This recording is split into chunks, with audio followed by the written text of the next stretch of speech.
for buttocks, is it? I'll have some if there's any going. We were going to do about Mohammed appearing in the Dandy, then we thought better of it.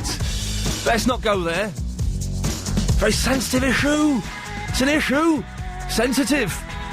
Mohammed meets Desperate Dan. Not good, not good. So we're not going to go there. We're going to leave that. It's Monday already. A minute earlier... Wait for the... only a few minutes ago, it was Saturday. It feels like it was Saturday afternoon. Saturday afternoon. Suddenly it's Monday afternoon. I feel cheated. Almost as if I've been drugged. And missed a day. That didn't happen this weekend. It's not happened for many, many weekends. It happened in the old weekends. Anyway... So, if you want to give us a call, 0870 90 90 973. That's the telephone number. Well, give us a call about anything. If they want to give us a... Agent Chris is criticising me for not issuing you with a subject. These are free-thinking people, Chris, you fool. The people listening to this show can call in... yeah, you're right, actually, yes, I should give them something to talk about, otherwise it could be a disaster. If you have a cleaner, you're lazy.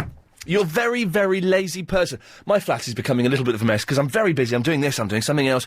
I was busy, I was working at the weekend. A lot of stuff going on. We're still kind of not quite finished decorating the living room. It's finished, but I need to get curtains done. I need to get shelves. I need to get the door painted. So I need to get new furniture. So there's a lot of stuff in boxes. And the flat's a little bit tatty. It could do with a good clean. Good clean. And for 10 seconds today, as I came in and looked in dismay at the filthy state of my awful flat, I thought, I'm going to get a cleaner. We often get these things pushed through the letterbox. Get a cleaner. Get a cleaner. Competitive rates. Save pounds. And then I remembered, if you have a cleaner, you're an idiot. You're a lazy, good-for-nothing idiot. We can all find time to clean up a little bit, can't we? Can't we? My mum brought me and my sister up pretty much on her own. She managed to clean the place. That was a house. She managed to do it. So I think I can kind of do it. I think it's a modern, middle-class, kind of London-centric thing that means you're a little bit lazy and you get a cleaner because you think, I can't cope.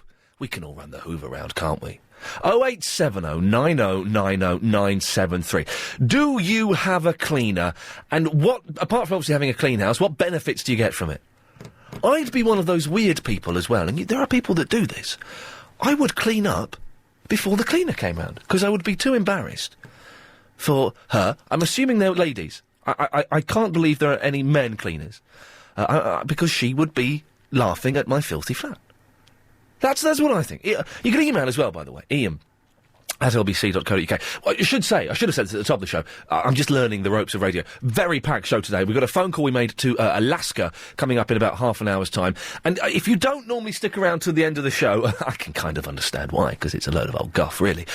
We have got the best MP3 that a listener has sent in to us that we've ever had. It's from Guy Magic Fingers, who has done... It's the best MP3 we've ever had. It's borderline genius. Anyway, though, that's much, much later in the day. Mike is in the Waltham Cross. Hello, Mike. Hiya. Hello, Mike. Have you got a cleaner? Yes, I have, and I'm not too ashamed about it either. Well, you shouldn't be ashamed, but you should put your hands up and say, yes, I'm lazy. No, not at all. I mean, I work in a building trade, and I work 6 days a week. Yeah. I'm up at 5:45 in the morning, don't get until 7, 8 o'clock at night. Yeah. And I'm to clean cricket to... What about that 7th day, though? Do nothing.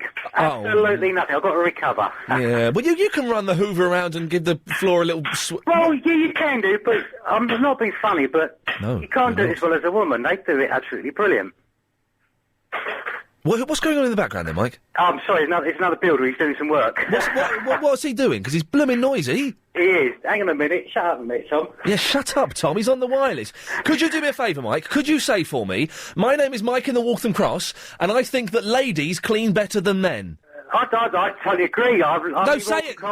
I'm Mike. I'm in Waltham Cross, and ladies, they do a much better job than us guys. Well, OK, that's fine. It's true. Yeah, it's true. But are you not suspicious that she might be going through your things? No, believe it or not, it's my ex-wife that does it. You're joking! No, not at all. How have you wangled that one? I tell you what, I you... absolutely trust her. Absolutely, 100% trust her. You trust I trust her more than I trust one of these companies coming in. You trust her 100%. May I ask, why is she your ex-wife? Because we can live with each other, but since we're not together, I mean, we have to get on absolutely fantastic. And so she comes around and cleans for you? Absolutely. And do you pay her? Yeah, This of is course. weird. But obviously I'm not going to say no names because nobody should know. But it's all cash in hand. I pay £50 a week. Yeah.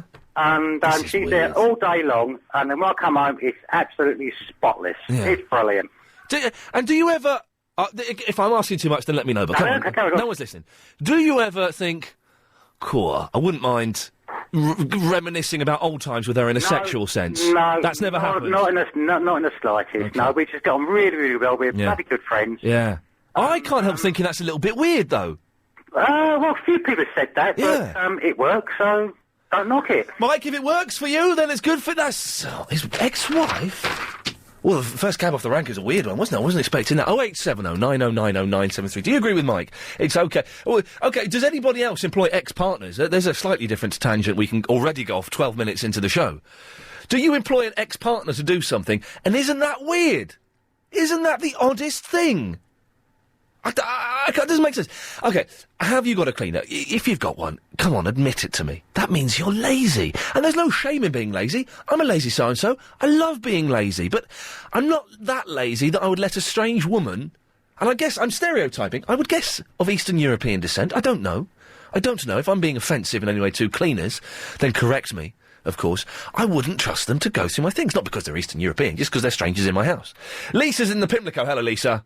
Hi there. Lisa, the voice of reason. You haven't got a cleaner, have you? Well, I used to have a cleaner. Oh, mate. I used to have a cleaner. I was very lazy. It was brilliant. But I decided to get rid of her so I could buy shoes instead with the money. Right. How much will she cost? Because I've got no concept how much this costs. Well, she was paid an hourly rate. Yes. She would come in every other day, 3 times a week. Yeah. For about 4 hours. Yeah. And she was paid £10.50. So 4 hours a day? That's four...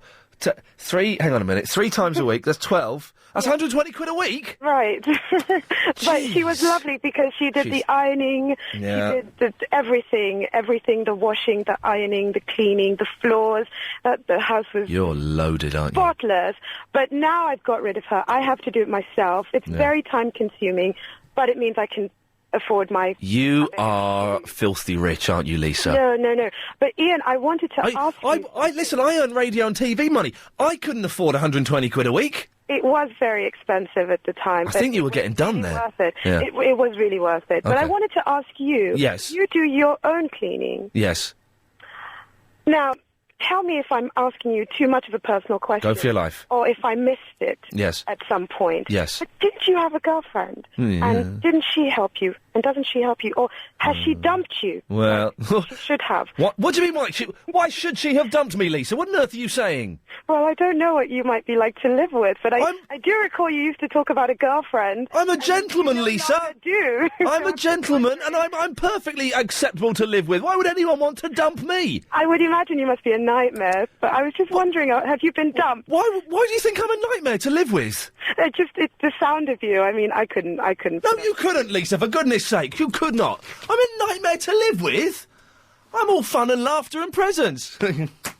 Agent Chris, you may find out one day. We'll see. 0870 90 90 973. Have you got a cleaner? Come on, you're well lazy if you've got it, and you know you're lazy. I think my ear's about to pop. I'm going to change headphones in a bit. That's irrelevant for you, London. You don't need to know that. But what you do need to know is the latest on the roads and indeed the trains. And let's find out from Richard Haker. Thank you very much. Idiot. Simple as that. Simple as that. 0870 90 90 973. Vicky's in the Elton. Hello, Vicky. Do you agree with me? Oh, I totally agree with you. Of course you do. Totally agree with you. I'm the busiest woman in the whole world. Yes. So I work... Whoa, that's quite a sweeping statement to make, Vicky. The busiest woman in the whole world. What about the Queen? What about Mrs. God? There's women more busier than you, isn't there? Well, maybe, but, you know, I'm the busiest woman out of everyone that I know. Yes, OK, that's fair enough, OK. Yeah, I work, 6 days a week. I've got two boys, which is different from girls, although as mothers of girls, you don't know how easy it is. Two boys under the age of 6, and I work as a music teacher, secondary school, and one of my children is disabled, and I don't have a cleaner. No. There we go. No, exactly. And no one needs a cleaner, because if you can make it work, Vicky, anyone can. It's this lazy middle-class London thing. It is so lazy, and I can't believe how much that woman paid their cleaner. That's more than I get paid, and I'm a secondary school Listen to this. Ian, I have a lovely cleaner from Lithuania. She comes in twice a week, Monday and Friday, for 2 hours per day. So it's 4 hours a week. It costs me 40 quid. That's from Anne. That's a tenner an hour! That is more than I get, all in all, with my hours as a secondary school teacher. Unbelievable. Maybe you should offer to clean the school. Maybe you'll make a few quid there. That's probably the idea. Now, Vicky, have you heard, maybe this would interest you more in cleaners. Yes. Have you heard of nude cleaners? Yeah, I have heard of it, yeah. Would that tempt you? What it is, we've been looking on the internet... Well, being one. Well, do you have the body to carry that off? No, in that case, no. But having a gentleman come round your house, strip off, wear a little pinny, and do the cleaning for an hour. Yeah, but you're not there, are you? Well, unless you sort of do a stick. You're allowed to be there if he's nude. He's not... You've got to be there if he's nude. He's not just going to do it for his own pleasure. He's not a... He's not a pervert. You don't know that, do you? You don't... You don't know what they do. This is it. You don't know what they do. I would think that if I was cleaning someone's house, you'd have a look through their underwear drawer, wouldn't you? Well, you would. Well, hang on. I'm getting these accusations from women that I'm some kind of pervert today. I'm a gentleman, Vicky. I know. Yeah, bless you. Listen, thank you very much. Has anyone tried these new cleaners? They do exist. It's a genuine phenomenon. We looked a couple up on the internet, and I think... Agent Chris, how do I clean my hard drive? Do you know how to do it? Nope. Oh, dear, OK. I'll have to speak to... someone, because I'm a little bit worried about some of the images that came up when I typed in nude cleaners. But there are some dodgy places, and there are some legitimate places that do it. And you can have a nude man or a nude woman come round, and they will wear a little pinny, and they'll do the cleaning. And there's not prostitution. You're not having sex with them. I don't. But they will come and do the cleaning for you. Has anyone got the guts to admit to me that you've tried that? 0870 9090 973. Mark is in the Ascot. Hello, Mark.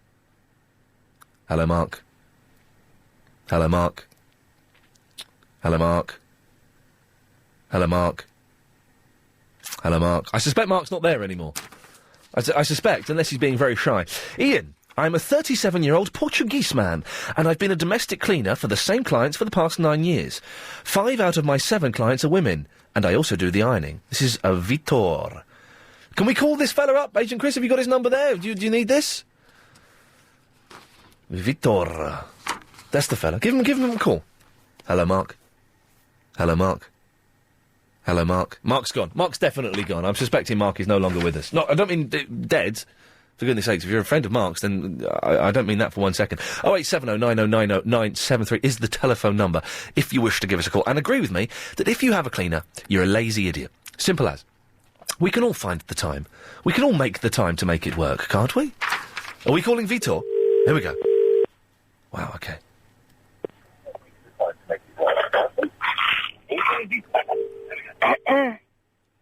Who's that? Hello? Hello? Hello? Hello? Hello, it's me. Who's this? It's me. What? Is it true that you've been dumped? What? Where is this? Hang on, where's this rumour come from? I don't know. I just heard it on the radio. What? Hang on a minute. Supposing, let's enter a world of hypotheses. If I had been dumped... Yes. Are you up for some? Only as an affair. I couldn't because I'm married. Well, I don't... But being on the side is okay. I'd feel... As long as we're discreet. I'd feel bad messing around with a married woman. That's inappropriate. That's inappropriate. If you send me a picture, though, and have a look... Well, everything's fine and dandy in the world of Lee. No, that's fine, but I just wanted to ask you a question. You know about this cleaning thing? Yes. I just walked out of my house, and I got one of those leaflets. Oh, yeah. And I wanted you to check it out for me, because I'm too scared to have a look. Okay, what do you mean you're too scared to have a look? Well, there's a reason, because the name of the company... Yes, don't say the name, just for the moment. All right. Well, that's the thing. What? The thing is, the name of the company is... Put me back to Switchboard, and I'll tell them, and they will tell me if I'm allowed to say. Okay, I'll put you back to Switchboard. Switchboard? Do we have a... Chris, have we got a switchboard? That's you, is it? You're Switchboard, are you? What? Why? Hang on. This is... We had a show last Thursday. If you heard it, it was quite an aggressive show, and if you didn't hear it, you missed some fun. But the listeners kind of took over. There's a trail at the moment as well, which I heard today, which Chris has put together expertly, where people have kind of taken over the show. That's not how the show works, OK? You don't... Lisa! Say anything. What? I'm not allowed to tell you. OK, but... Chris, whisper in my ear what it is she's not allowed to tell me. Oh, really? Yeah, but I got it on as a leaflet, you see. Hang on a minute. So that email address that Chris has just given me... Yeah, it's a website. It's a website, yeah. I'm just having a little look. .com. Yeah, .com. And the thing is, I wonder if she's starting that now. Yeah, don't mention anything. Be very careful. Everyone at home's now going, who the hell is she talking about? And we can't say, but it's vaguely interesting. It's Yes, it is quite. Well, have a look it up, because she's quite cute, isn't she, I suppose? No, that's not the same woman, is it? Although she's blonde. I don't... let's have a look. Hang on. Okay, well, I'm looking at... oh, that's not the same woman, but... Okay, I'm looking at the website you've given me. Are you sure? Let's frequently asked questions. It doesn't say, are you the real... No, I think it's a different Alex Best. Well, are you single now? Because I'm sure there's a lot of girls out there who would like something nice. Well, Lisa, I don't know if I could offer them anything nice, but thank you. It's not the same Alex Best. It's an alexbest.com cleaning, is what we're hinting at. I don't think it's the same Alex Best. So there we go. Lindy's in the Chipstead. Hello. Hello, Lindy. Hello, I've got a cleaner. You're a lazy idiot. Well, I'm lazy, but I'm not an idiot. I think it's quite clever to get a cleaner. Yeah. And she does 4 hours a week, and she does 2 hours ironing. Yeah. And why do you think it's quite clever to get... How much does it cost, Lindy? It costs me £61 a week. Oh, that's not so bad. And that's 6 hours, including the ironing. Oh, that's 10, yeah. Still a 10. A tenner an hour, that's pretty darn good going, isn't it? Yeah, but she's fantastic. Oh.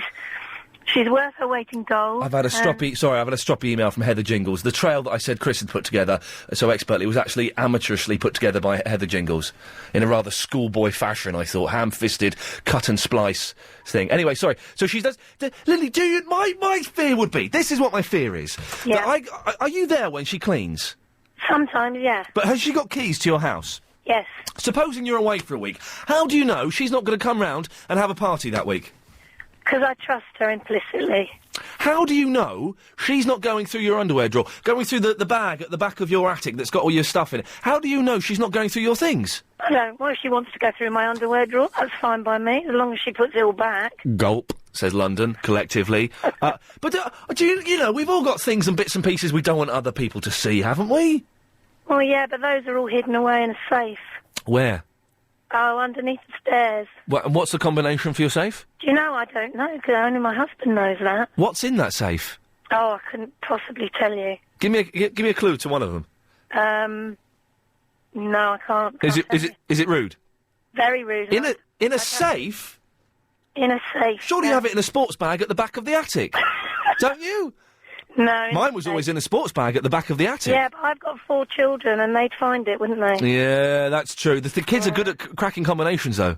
Oh, well, not so far. Lindy, I think you're a little bit lazy for having a cleaner, but let's get the... By the way, do people actually have safes in their home? And I guess the plural of a safe is safes. Wouldn't be saves. Saves would be good, wouldn't it? It's not saves. It can't be saves. It's got to be safes. Because saves...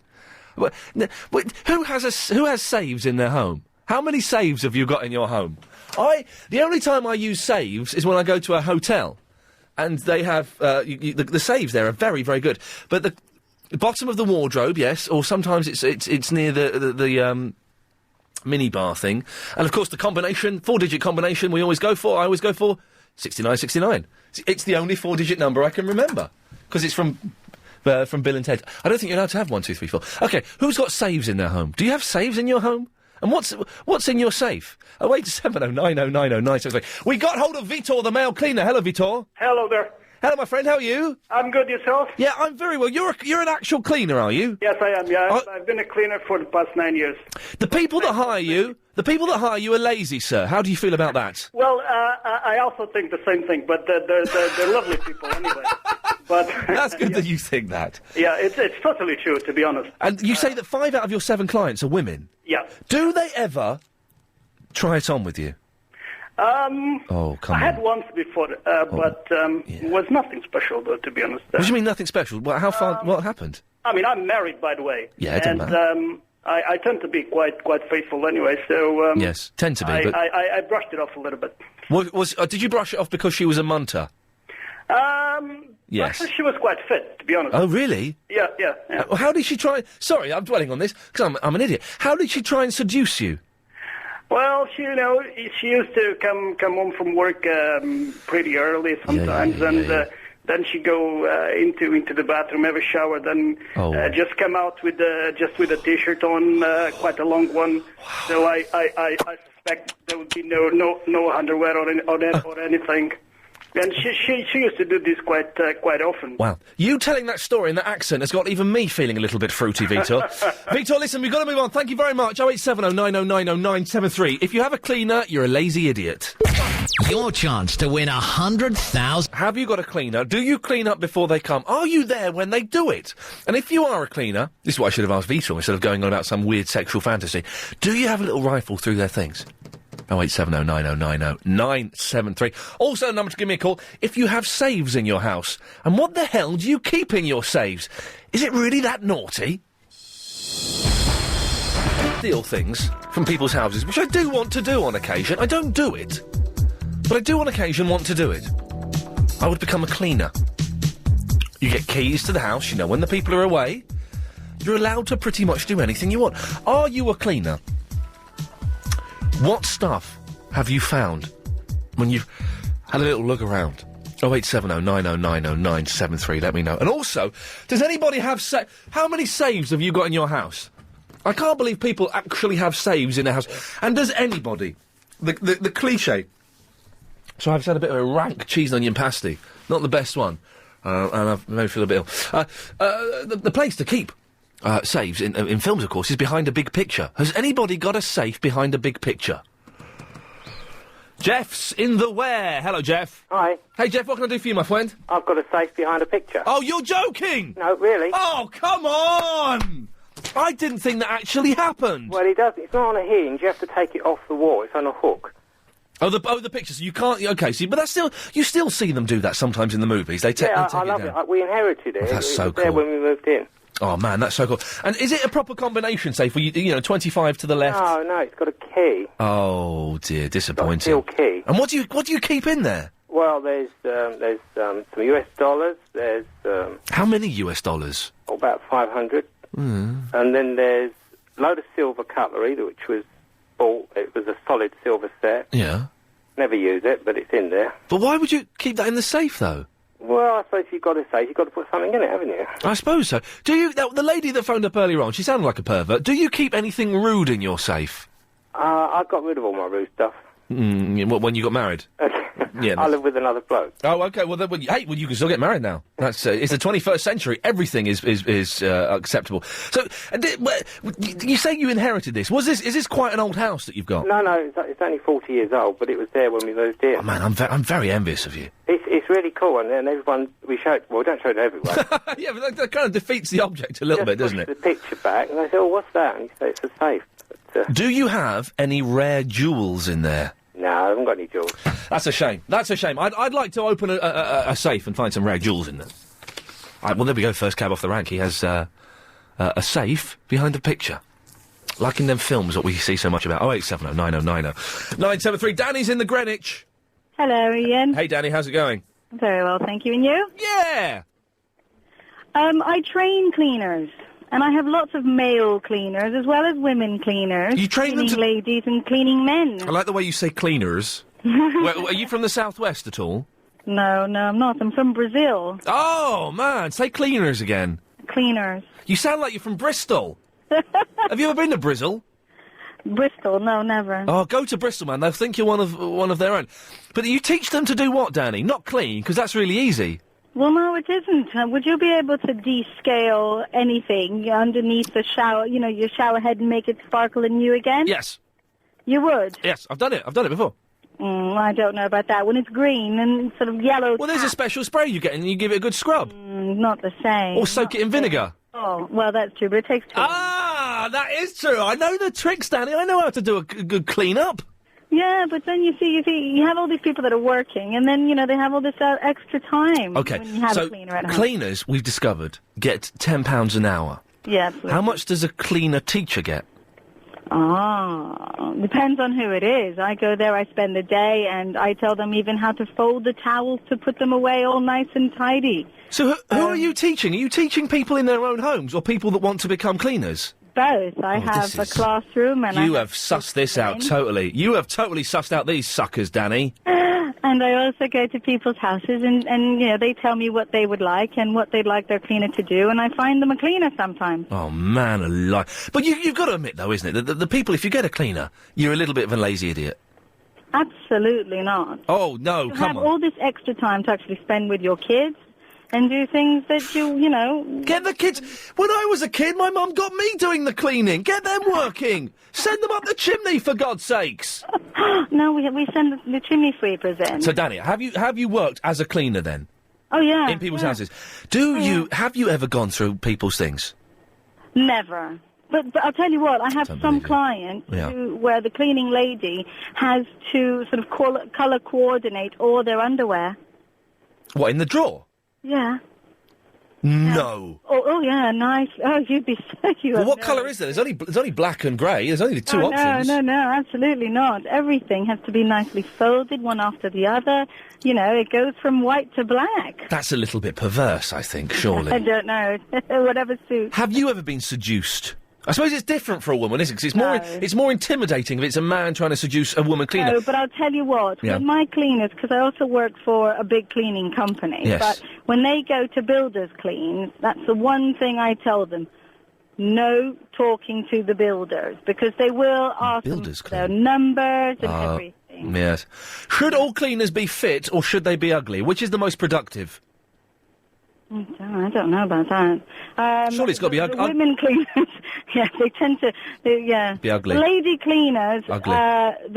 Because the spouses prefer it. Yeah, of course, that's the way it should be.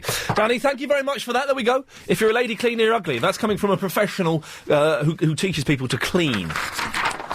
Now, listen, we do a thing every 3 days a week. We're doing this now, where you can send an email to me and nominate someone for a random phone call. We tried about 15 of these today, and no one answered the phone. No one answered the phone. There was one that was brilliant, which we must try again. If you think I'm sexy, you know, you can get these things where if you phone up someone, they can have a little bit of music. I think my phone is set to do that.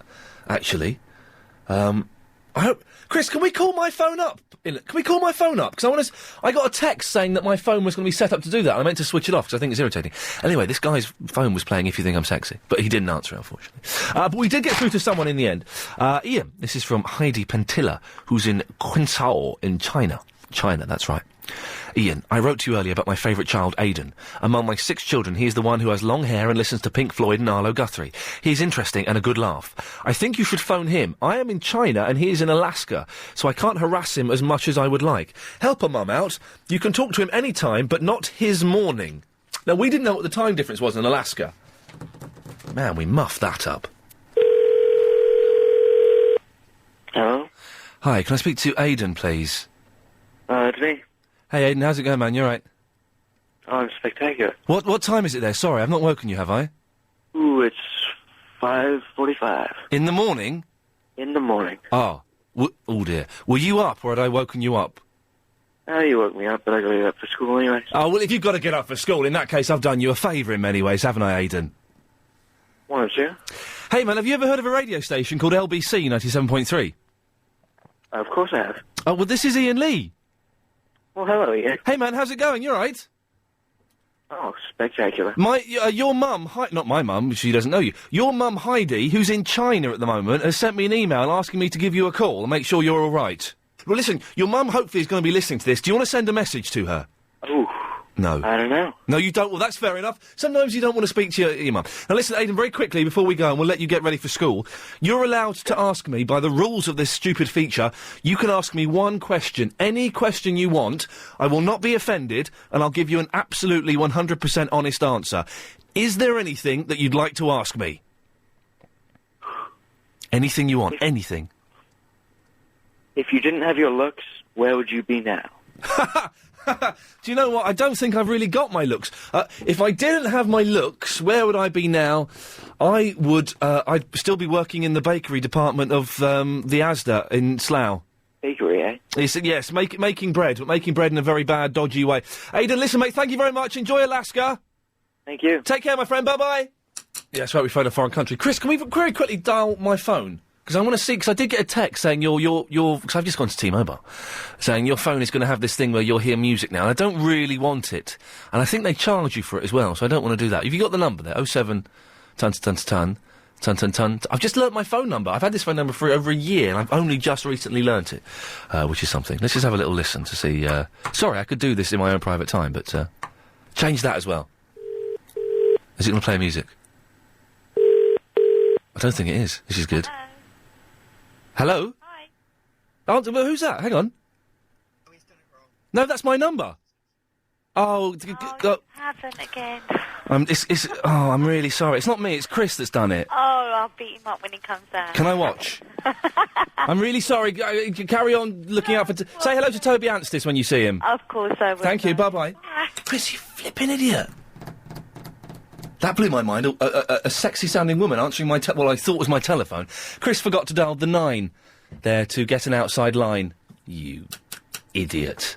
Try it again, for goodness sakes. We've got Susie's waiting in Newdigate. That's not a real place, is it? Newdigate. Let's try now, hang on. Your call has been forwarded to the team. All right, hang on, it's switched off. Put Susie on. Susie! Susie! Hello, Susie. Yes, can you hear me? Yes, I can hear you now, sorry. And I'm not in Newdigate. Where is Newdigate? It's near here, but it's not, I'm not in Newdigate. Well, where the hell are you? In Crawley. Well, where's Newdigate? There's no place called Newdigate, is there? There is. Chris, do you mind if Chris calls my phone? No, but I think actually that person that answered was your cleaner. No, no. If only, because she's hot. No, she's not my cleaner. I don't... hang on, Chris is just dialing it again. Okay. He's not on... Here we go, hang on, let's have a go. Let's see if it plays a song. I hope it doesn't play a song. Quick! Oh, he's messing around with the phones there like a child. Here we go, I think. Sorry, Susie, this is very rude, and I should really be doing this in my own time. Here we go. That's right, that's the ring. It's a bad ring, isn't it? No, it's not gonna... Hang on. Hello? Hello there. Oh, man, it blew my mind! Wow, it's like the 60s again. Susie, OK, we've discovered that my phone doesn't play music when you ring it, which is good. Thanks. Now, you've called in to talk to me. Yeah. Hello. Hello there. Nice. What I was ringing for was the first guy that called in, Mike the builder. Idiot, yeah? Who said that he has his ex-wife to clean. That's weird, isn't it? That's weird, because, you know, he said he trusts her, and Yeah. I'm sorry, but that woman will be going through everything. Oh, yeah. Of course she will. Yeah. You know, when you're married to somebody, it's a bit tempting, but when it's your ex, you should definitely be going through everything. Is that the way it works with exes, that you go through their bits and pieces? Do you go through your ex's bits and pieces? Hath no fury. Yeah. Well, I got suspicious. You said he could trust her implicitly, and then he said, oh, the marriage didn't work out. We have to speculate that maybe he that knows someone... everything about him forever. Yeah, but... So you would never... I don't know if what your situation is with if you have an ex, you would never allow them anywhere near you as a cleaner? No way. Well, as soon as I had an ex, the door locks were changed. And then, how humiliating must it be for her to go back and clean his house? Well, she probably loves it, actually, because she's still keeping her hand in that marriage Yeah. in some way. Another thing, just that I wanted to say, that this guy on the news that had a new face. Yes. Because... Oh, dear God. Do you think now that people call him two-faced? I would suspect that they probably don't, Susie. It was a woman. And we've been making our own jokes, but we've been keeping them off there, as we thought it was highly appropriate to do that. One man who's only got one face, as far as I know, it's Richard Hakier. I really hope so. Terry and Kevin, thanks a lot for your calls on the Surrey... And how come you have a rubbish ringtone? Do you want new ones? Yeah, well, I've only just got this phone. I don't know... I don't understand the ringtone. I don't want to go to that thing where you end up paying £3.50 per ringtone. I wouldn't mind a nice Kiss song, though. Kiss singing, you know, Rock and Roll All Night, or Shout It Out Loud, would be quite good as a ringtone. But, like, properly done, not the beep, beep, beep, beep, beep, beep, beep, beep. Not like that. I want it proper.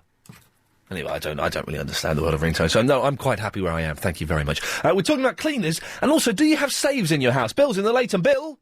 Hello, Ian. How you going, mate? I'm enjoying you phoning me. This is the third time we've spoken in 2 weeks. I know, man. People are going to start talking. Well, hopefully they will be. But you've got the sack or something, have you? No. I'm just off with a really, really severe cold. You sound all right, though. No, I've got a cold. Like, my nose is running. I can't go into work like that. People think I'm crying.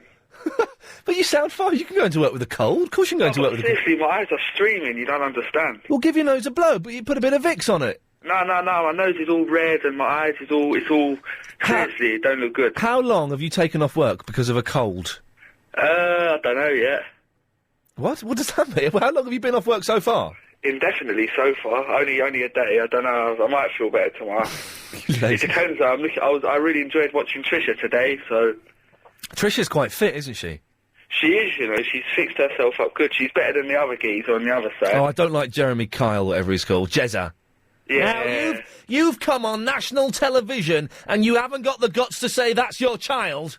I know, and do you notice, he always says the same thing. He's always saying, like, I'm a father. Yeah. I don't really care, like. I don't care about him, but I do care about Trisha, and I hope she's all right. Now, Bill... I'd like Trisha to have a fight with him, you know? Oh, well, this is what they should do. They should have a punch-up, naked, and whoever comes on top wins. She'd knock him out. Her guests are Chavia as well. Yeah. I saw Chavy Vicky on there today, you know? Really? I wouldn't be surprised. Now, Bill, do you have saves? Yeah, I have a little safe in my house. May I ask where it is? Is it behind a picture? No, it's in the living room. And what's in your safe? Well, just when people who I don't really trust come to my house, I put, like, my bank details in there, my phone, some just certain stuff, you know what I mean? But who... It's only a little cheap safe. Who don't you trust? Well... I don't know, man. It's like when you first meet a woman, you know what I'm saying, and you bring them back. I just like to keep things away from them. You know what I mean? I don't like them knowing how much money I've got and things like that. So hang on a minute. If you invite a lady round, sorry, Guy Fingers has sent us what I think is a picture of his cleaner. Chris, have a look at this. So if you fit? I don't know. We're trying to get. I'm not sure if it is a picture or not. No, but if we have a look at this like this, sometimes it comes up. There we go. That's not his cleaner. Ian, here's my cleaner. Her name's Linda and she's from Slovakia. She gives me the time to make my MP3 for you, but it can sometimes be hard... Oh, he's made a rude joke there. That's not his cleaner. Why, is she blonde? Yeah. She is blonde, nice. Yes. Yeah, very nice. Slovakian women are buff, you know? I believe so. It's kind of a generalisation, but yes, I think Slovakian women are probably the most beautiful women in the world. Well, one of them. Don't push it. Well, no, Japanese women, as we all know, are the most beautiful. They're too small, man. No, but I like small. Yeah, but they're just...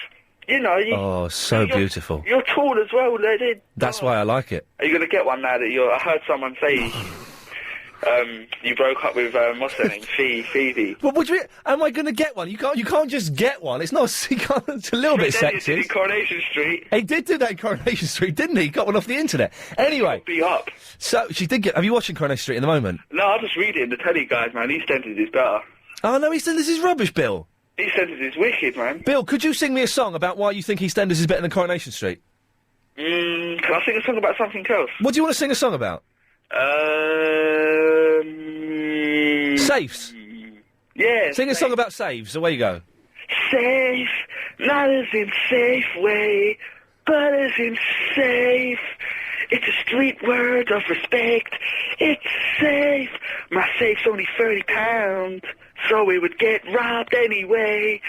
And I keep all my possessions in my safe. Thanks very much, Bill.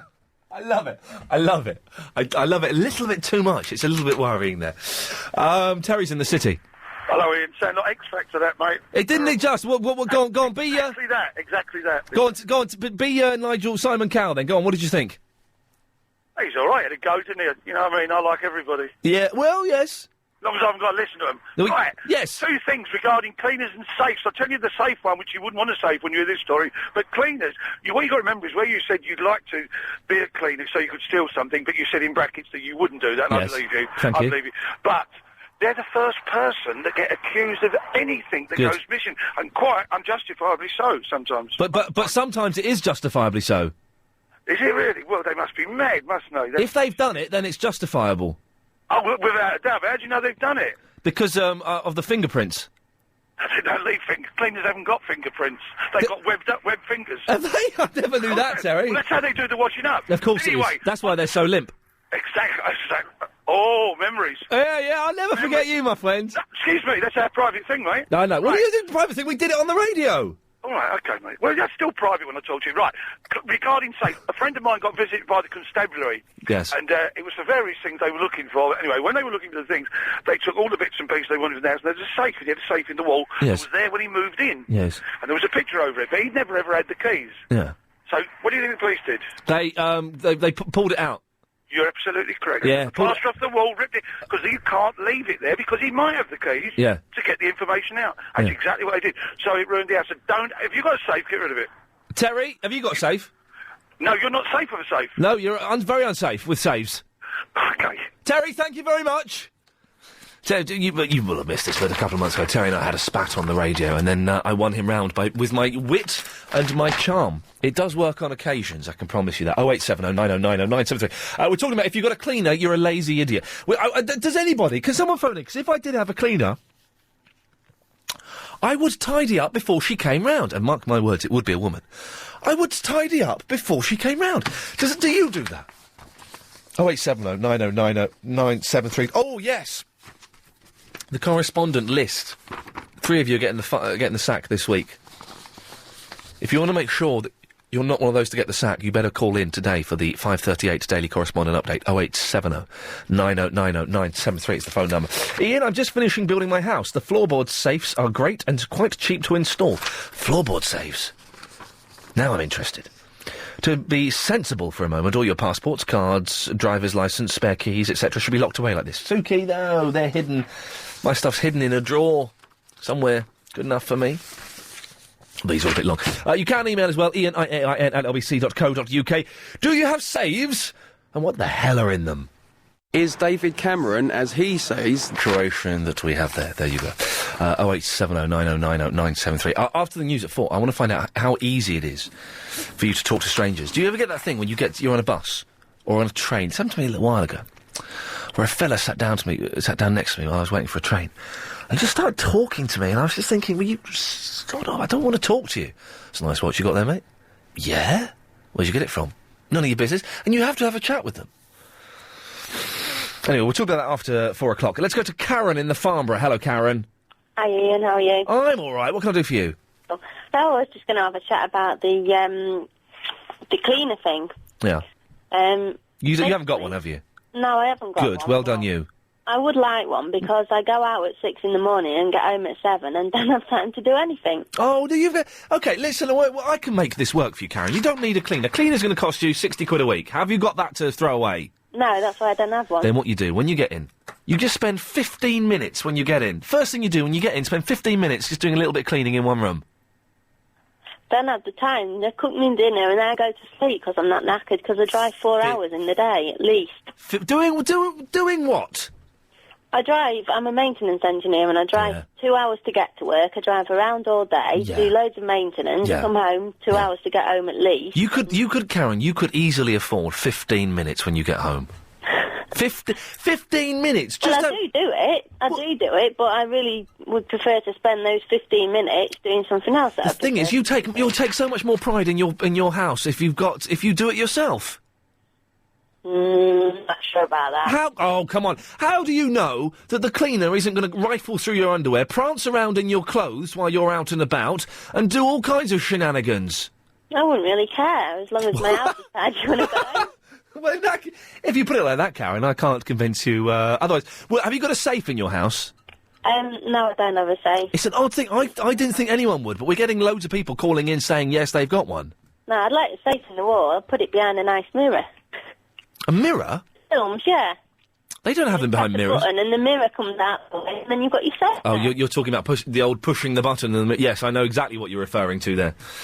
Ah, dear. Thank you very much, Karen. Well, I think if you got a cleaner, you're a lazy idiot. That's my view.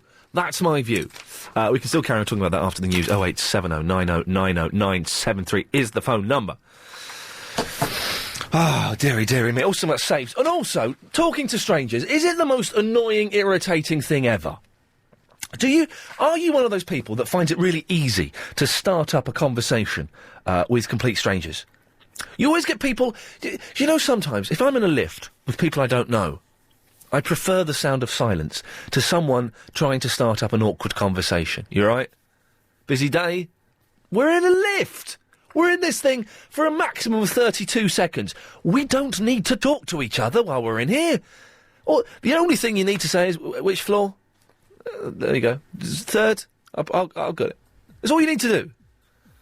Are you the person that feels you need to say something, or are you like me? Do you hate it when complete strangers come up and talk to you?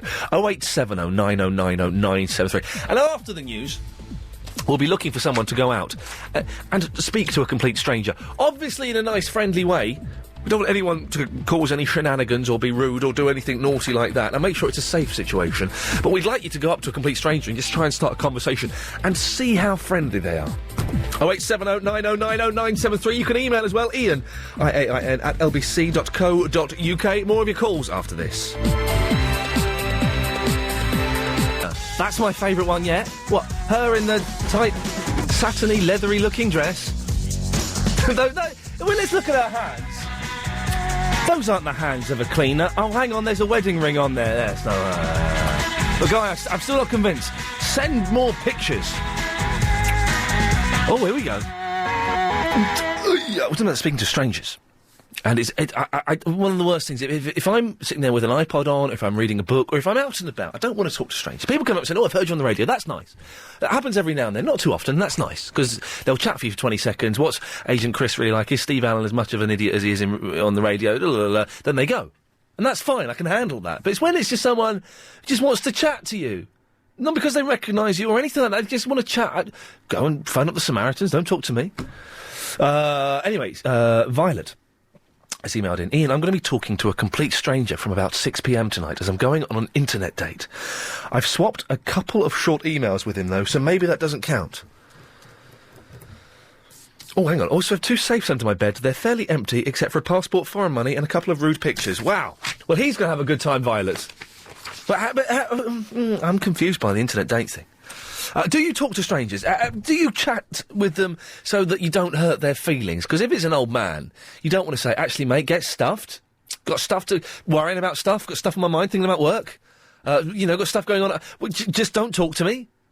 I'd rather be on my own at the moment. You irritate me. I don't want to... The worst thing, this happened to Agent Chris. He's telling me about this earlier. He's on a bus. Was it an old woman? Old woman was on the bus and started talking to him. But the thing is, everybody else was silent on the bus, so they were listening to his conversation. And this old woman was going on and on really loudly. Cold, isn't it? It's cold, isn't it? Oh, it's cold, yeah, it's lovely, is that? And everyone was listening. You don't want that. 0870 9090 973. Which are you? People fall into 2 basic categories. Those that like to talk when there's silence, and those that enjoy the silence. I'm the second one of those 2. Lucy's in the Penge. Hello, Lucy. Hi, Iain. Hey, Lucy, how's it going? Yeah, not bad, yourself? Yeah! Cool. Yeah. I'm actually phoning up about the strangers talking Yes. thing, and I do a lot of travelling backwards and forwards from London to the North East. Of course. And I am forever getting people that sit next to me that want to talk all the way home. Oh, no, that's the worst thing. If you've got a long journey... Well, how long is that journey? What, 3-4 hours? Yeah, it's about 4 hours, And you want to just sit... What I want to do is put my headphones on, read a book, or have a doze. I don't want to talk to people. Yeah, well, this is me too, so I end up making excuses like I've got to get off at the next stop, or, I don't know... That kind of thing, just to be able to go and find another seat somewhere else in another carriage. Does that ever backfire, though? You move to another carriage and then they find you when they're going to the loo? No, it hasn't up to now, but you never know. Well, it's going to happen. The thing is, Lucy, a hot young woman, I'm guessing these are men that are coming up and chatting to you. Yes. Depends, really.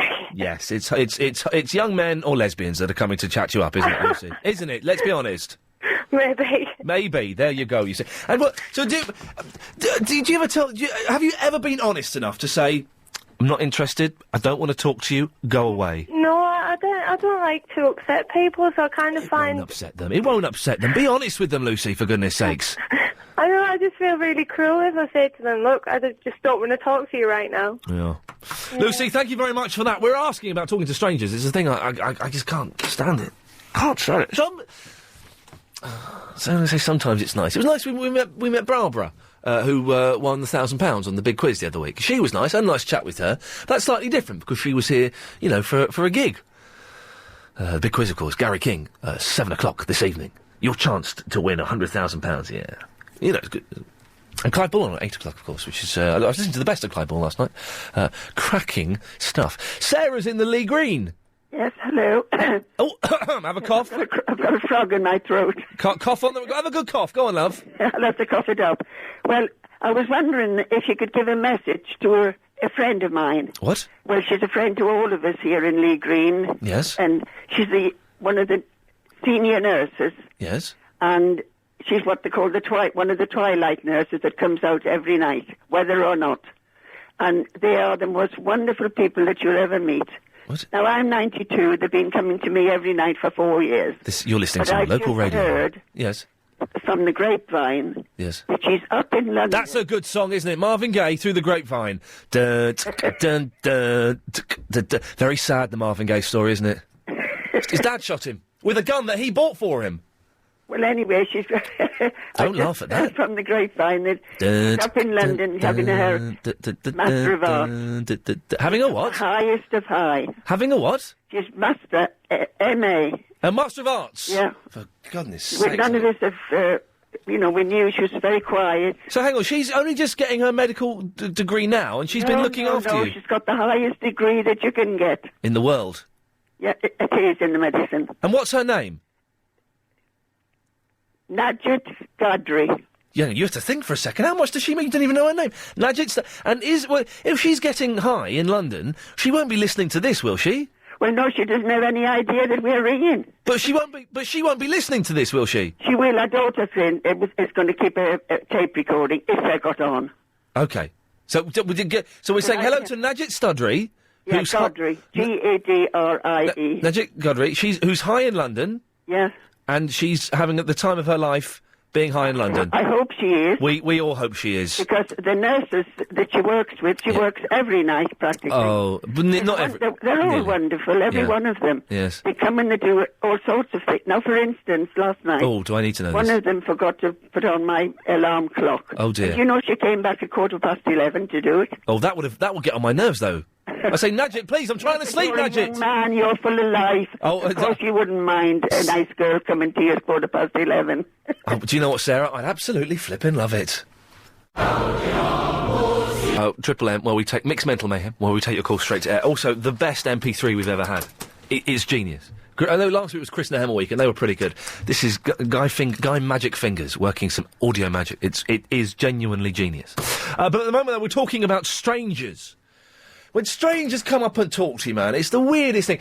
And is it weird if you're a woman and a bloke comes and talks to you? Do you instantly think there's some kind of he's trying to chat you up? Strange women don't come and talk to me, generally. It's normally strange old men that come and talk to me. Very rarely will I be sitting there and... saying that, I was waiting for... Where was I... Saturday, Tottenham Court Road, I was waiting for a bus. Someone's getting the bus back from Tottenham Court Road to mine. It's just quite nice. If you've got an hour to kill, it's quite nice. I quite like it. Sit at the front of the double-decker bus. It's good. And this girl came up and started talking to me. She's nice. She just came up and said hello. And had a little chat, and then she went. Yeah, it does depend what they look like. You're right, Asian Chris. 08709090973. Anthony's in the Greenwich. Hello, Anthony. Hello. Hello, mate. What can I do for you? I love talking to people. I can't believe you say you don't like strangers talking to you. I hate it. Why? Because it makes me uncomfortable, and I'd rather be on my own. Do you tell them that? Of course not, because I'm not rude. You should tell them, just be polite and say, look, I really don't want to speak right now. But the thing is, okay, Anthony, okay, where do you speak to people? Imagine we're in a lift, okay? Yeah. Okay, I'm just standing there, and we're in the lift, and what would you do? I have to admit, in the lift, I'm a bit naughty. Go on. I misbehave in the lift, because if I come into the lift, I'll let the door close behind me, and I'll face everybody. So because most people are watching numbers, I'll just stand there and face them and smile. And I know that they want to get out of the lift now, or I'll walk in there and I'll say, look, the reason I've called this meeting today, I'd just like to speak to you about our Lord Jesus Christ. No, you don't do that! Yes. Oh my God, no! And the thing is, I'll just make it up as I go along. Of course, because you're a lunatic, Anthony. Yeah. But has anybody ever told you, look, mate, I'm not bothered, shut up? No, because they struggle, and like if I'm on a train, for instance, and I'll sit there, and if they catch my eye, and if they look more than once, then as far as I'm concerned, that's a passport. We can have a conversation now, and I'll find something to talk about. Yeah, I bet you will. The dreaded eye contact, that's one of the worst things that we can do. Anthony, would you be our guinea pig for us? Whereabouts are you now? You're in Greenwich. Are you at work? Are you at home? I'm just finishing work. Would you? Well, you'll be leaving work in the next, 20 minutes? I'm in the car. I've just finished work. I've just come from a job. Is there any chance you could go out and talk to a stranger for us and then give us a call back and let us know what happened? Yeah. Could you do... I like Anthony. I wouldn't want to hang out with him or meet him, but I like him. Anthony, listen, go off. Go and speak to a stranger, any stranger, and try and get a conversation out of them. Yeah. And I'll tell you what, if you can mention this radio show in it, but in a really subtle way. So you don't say, I've been told to do this by Iain Lee on LBC. Just a bit into the conversation, say, you ever listen to Iain Lee on LBC 97.3? Yeah. Would you do that for us and then give us a call back when you've done it? I can do that. Anthony, we'll speak to you very soon. As soon as we see your number flash up, we'll call you back and get you straight on air. Could be exciting, or he could be murdered. It's one of those two things is going to happen this afternoon. I just don't know which it's going to be. Dearie me. And relax. Monday's a hard day to get back into work thing, isn't it? I mean, I was working Saturday, but it was in the morning. It was quite an easy gig. Then Saturday evening I was babysitting, which was lovely. And then Sunday, I had some stuff to do Sunday morning. I went to my mum's. And then Sunday afternoon, no, you know what didn't happen? Shipwrecked didn't tape. I was gutted. Yesterday afternoon, I sat down. This is the thing on Channel 4 where there's the two islands, and it's Niff, who I absolutely love. Did you see it? It's cracking, isn't it, Chris? Absolutely cracking. I love it. It's a brilliant programme. I fancy a girl in there called Niff. Basically, it's just beautiful 18-year-old, 19-year-old, 20-year-old boys and girls on an island in bikinis and shorts. That's it. Whatever you like, you will get some of it there. And I sat down Sunday afternoon to watch it, and the Sky Plus failed. Shipwrecked. Failed. Very gutted. Anyways, Mondays are a little bit hard to kind of get going again. So this is okay. But if you want to take part, by the way, sorry, it's 0870 9090973. If anyone can tell me what happened in Shipwrecked on Sunday, then please do. And how's Niff? Is she all right? Love her. She's got slightly wonky teeth. Not the prettiest girl there, by any stretch of the imagination, but she's my sort. Nancy's in the Mill Hill. Oh, hello, gorgeous. Oh, hello. I thought you were absolutely incredible until I heard you say that anyone that has a cleaner is lazy. Yes. Man, that is nonsense. I get up at 5 o'clock. So? I teach 5 boxing classes. I've got a 6-bedroom house, which I clean. Yes. And I guarantee 6 bedrooms? Yes. I know. Wonderful. I'm really minted. No, I'm joking. I'm not at all. Yeah. And then, basically, I clean the house very slightly before my cleaner comes, who, I might add, is breathtakingly beautiful from Poland.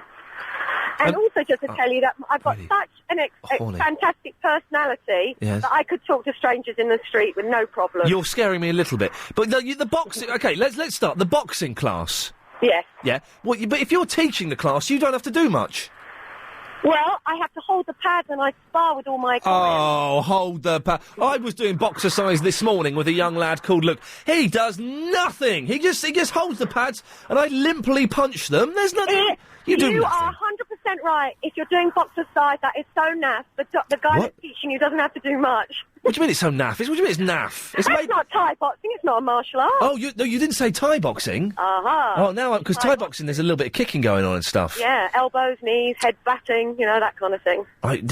Nancy, are you married? I am married, but I am it's on the rocks. For any options, because, knowing your grandfather and everything, I just, Christopher Lee, of course, yes, no, fine, we can always mention him. So, hang on, but why do you clean up before the cleaner comes around? Because I've got a teenage daughter that leaves all her dirty all over the place. Her dirty and what? that type of thing. Underwear. Knickers and all that sort but that's what cleaners are there for. They're there to clean up. You've been hit in the head too many times, Nancy. Cleaners are there to clean up, not for you to do it. I can't look at this woman in the face and let her see what is on the floor. As my mum would say, she's seen much worse than that. She'll have seen much. How much does it cost you, Nancy? £6 an hour. Oh, see, that's the cheapest we've had so far. We were getting idiots saying... Poland. Polish. I don't quite know what that means, but there you go. But you can talk to anyone, could you? I can talk to anyone. I see strangers all day long and I talk to them because they come to my house and they do Thai boxing. Well, Nancy, say hello to Ben and talk to Ben for me. Hello, darling. Ben? Nancy, how are you? All right, thanks, my sweet. And yourself? I'm fine. Yeah, I was going to talk to Iain about this cleaning thing. I think he's getting bereft of ideas because Alison Bell covered this last week. Did you listen to it? Oh, well, what do you do for a living? Me? Oh, I work up in London. What about you? What do you do? I'm not a cleaner. No, so if you ask me what I do for a living, and I say to you, I work in Mill Hill. What do you do for a living? I'm going to push you now. It might be private, mightn't it? What I do. I want to know all about you because he's put me on the air like this. Oh, tell me something nice. I work in an office. Oh God, no wonder you didn't mention what you did. No, I'm only kidding. Okay. Just wanted to know what your fitness regime's like. Do you do any fitness at all, or are you just basically lazy? Or I go to the gym. I've had a health kick since the 1st of January. Oh, yeah, right. You and 5,000 others. Yeah, I've actually kept to it. Oh, you've kept to it. Well, that is really good and very rare, in fact. Are you still maintaining the same beautiful physique that you wanted? It wasn't beautiful to start out with. That was condemned. Before demolition took over, I thought, well, I better do something about it because everyone's eating a laugh. I took my T-shirt off.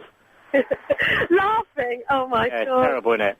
Oh, okay. Well, it was very, very nice speaking to you. Thank you, Nat. You're much better than Ian, actually. In fact, you're more polite, really. Pardon? You're more polite than Ian. Oh, no, he can be a bit dodgy, can't he? Very dodgy. And also the bit where he goes all quiet on them. I don't know whether it's lack of self-confidence. He just told me he didn't know what Poland meant. I meant Polish. He said the funniest things. He also doesn't know that where prunes come from either. I know exactly where prunes come from. Ever had a question for Nick Ferrari, but never dared to ask? And thank you to Violet, who's emailed in what happened, but that's what happened in last week's one. You watched the Saturday night one, not the Sunday morning one. If anyone can let me know. I shouldn't use this show as a vehicle to find out what I missed on the telly. What happened on Shipwreck, please. And are you any good at talking to strangers? Have you ever told a stranger who's come on to you to say, get lost, I'm not interested, I don't want to chat? Ben in the Hemel Hempstead, stop emailing me. You're banned on the emails as well. Let's have a look through. Ben, go away. Never going to read them out. 0870 90. It's 4:30. Time check. I did a time check. Hang on, I've got a time beep somewhere. Hang on a second. Let's do a time check. Let's do a proper time check, for goodness sakes. Let's. Oh, I haven't got a time beep, but I can do it with this, okay. At the sound of the beep, it'll be 4:34 and 25 seconds exactly. Oh, no, I muffed it up. Okay, do it again. It's tricky being a proper presenter. At the sound of the beep, it'll be 4:34 and 36 seconds exactly. Thank you, there we go. It's a time check for you. Oh, there's a 7-second delay, so it won't be for you. Don't matter, whatever. I'm not that bothered. Just, those ones from Ben, just delete them. Because I'm never going to read them. I heard him on Clive Ball. Ben, seriously, mate, 2007, you're more than welcome to take part in the show. We look forward to getting a contribution from you when you're nearly a man. 2006, so don't bother. What are we talking about? Talking to strangers. It's a pain in the bum, isn't it? So you get in a lift. Been using a lot of lifts recently. I don't quite know why. So I pressed the button there with my thigh. A lot of lifts, and if someone starts talking to you in the lift, it's like, oh my God, please go away. And then when you get out of the lift, or they get out of the lift, and they hold the door open to carry on the conversation, you think, no, just let the lift go, I want to go, I don't want to hang out with you. 0870 90 90 973. And what happened on Shipwrecked, please, Astrid and Chobham? Hello? Hey, Astrid. Hi, I didn't actually watch it, I was at work, but I just wanted to tell you that it's repeated on Saturday. I know, but I want to know what's happened now. Oh, sorry. Are you a fan of the Shipwrecked? Well, I would be if I could watch it. I've read about it in the paper, but I'd always work on a Saturday and I always work on a Sunday. Hang on a minute. Hannah is emailed in here. Hannah, who produces Nick Ferraru's show. I don't know if you listen to Nick Ferris in the morning. It's quite good. Look, let me read. Astrid, I'll tell you what's been happening. This is thanks to Hannah. Ian, it's Ferris's producer. You missed a great episode of Shipwrecked. I was shocked when James George, the new guy, arrived, as I had to work with him at TalkSport a couple of years ago. He is really as arrogant as he wants to come across on the show, and he's going to cry in the next episode. All you've told me, Hannah, is that a bloke you used to work with was on there, and that's kind of irrelevant to me. You didn't tell me what happened to Beautiful Niff, to anybody else. Anyway, so you told me that you just called in to say it's repeated on Saturday. On Saturday, just in case you didn't know. I did not know that, so thank you very much, Astrid. Around about 5 o'clock, 6 o'clock on some channel it was on the other day when I was getting ready for work. I shall have a cheeky little look at that. Thank you very, very much. If you want to call in as well about admitting you have saves in your house. Do you have saves in your house? It's an odd thing to have in the house, isn't it? It's a strange thing to have installed somewhere a safe. And also, you can get those saves in, like, supermarkets and Ryman's and things like that. The 30 quid one, the Bill was singing about earlier on, where, you know, it's not fixed to anything, so they're small enough to pick up and walk out with. What are you going to do with those? Those are useless, aren't they? And also, if you have a cleaner, you're a lazy idiot. It's as simple as that. There's no messing around here. If you have a cleaner, you are a lazy idiot. 0870 9090 973. Tim is in the Beckenham. Thank you. Hello? Hi.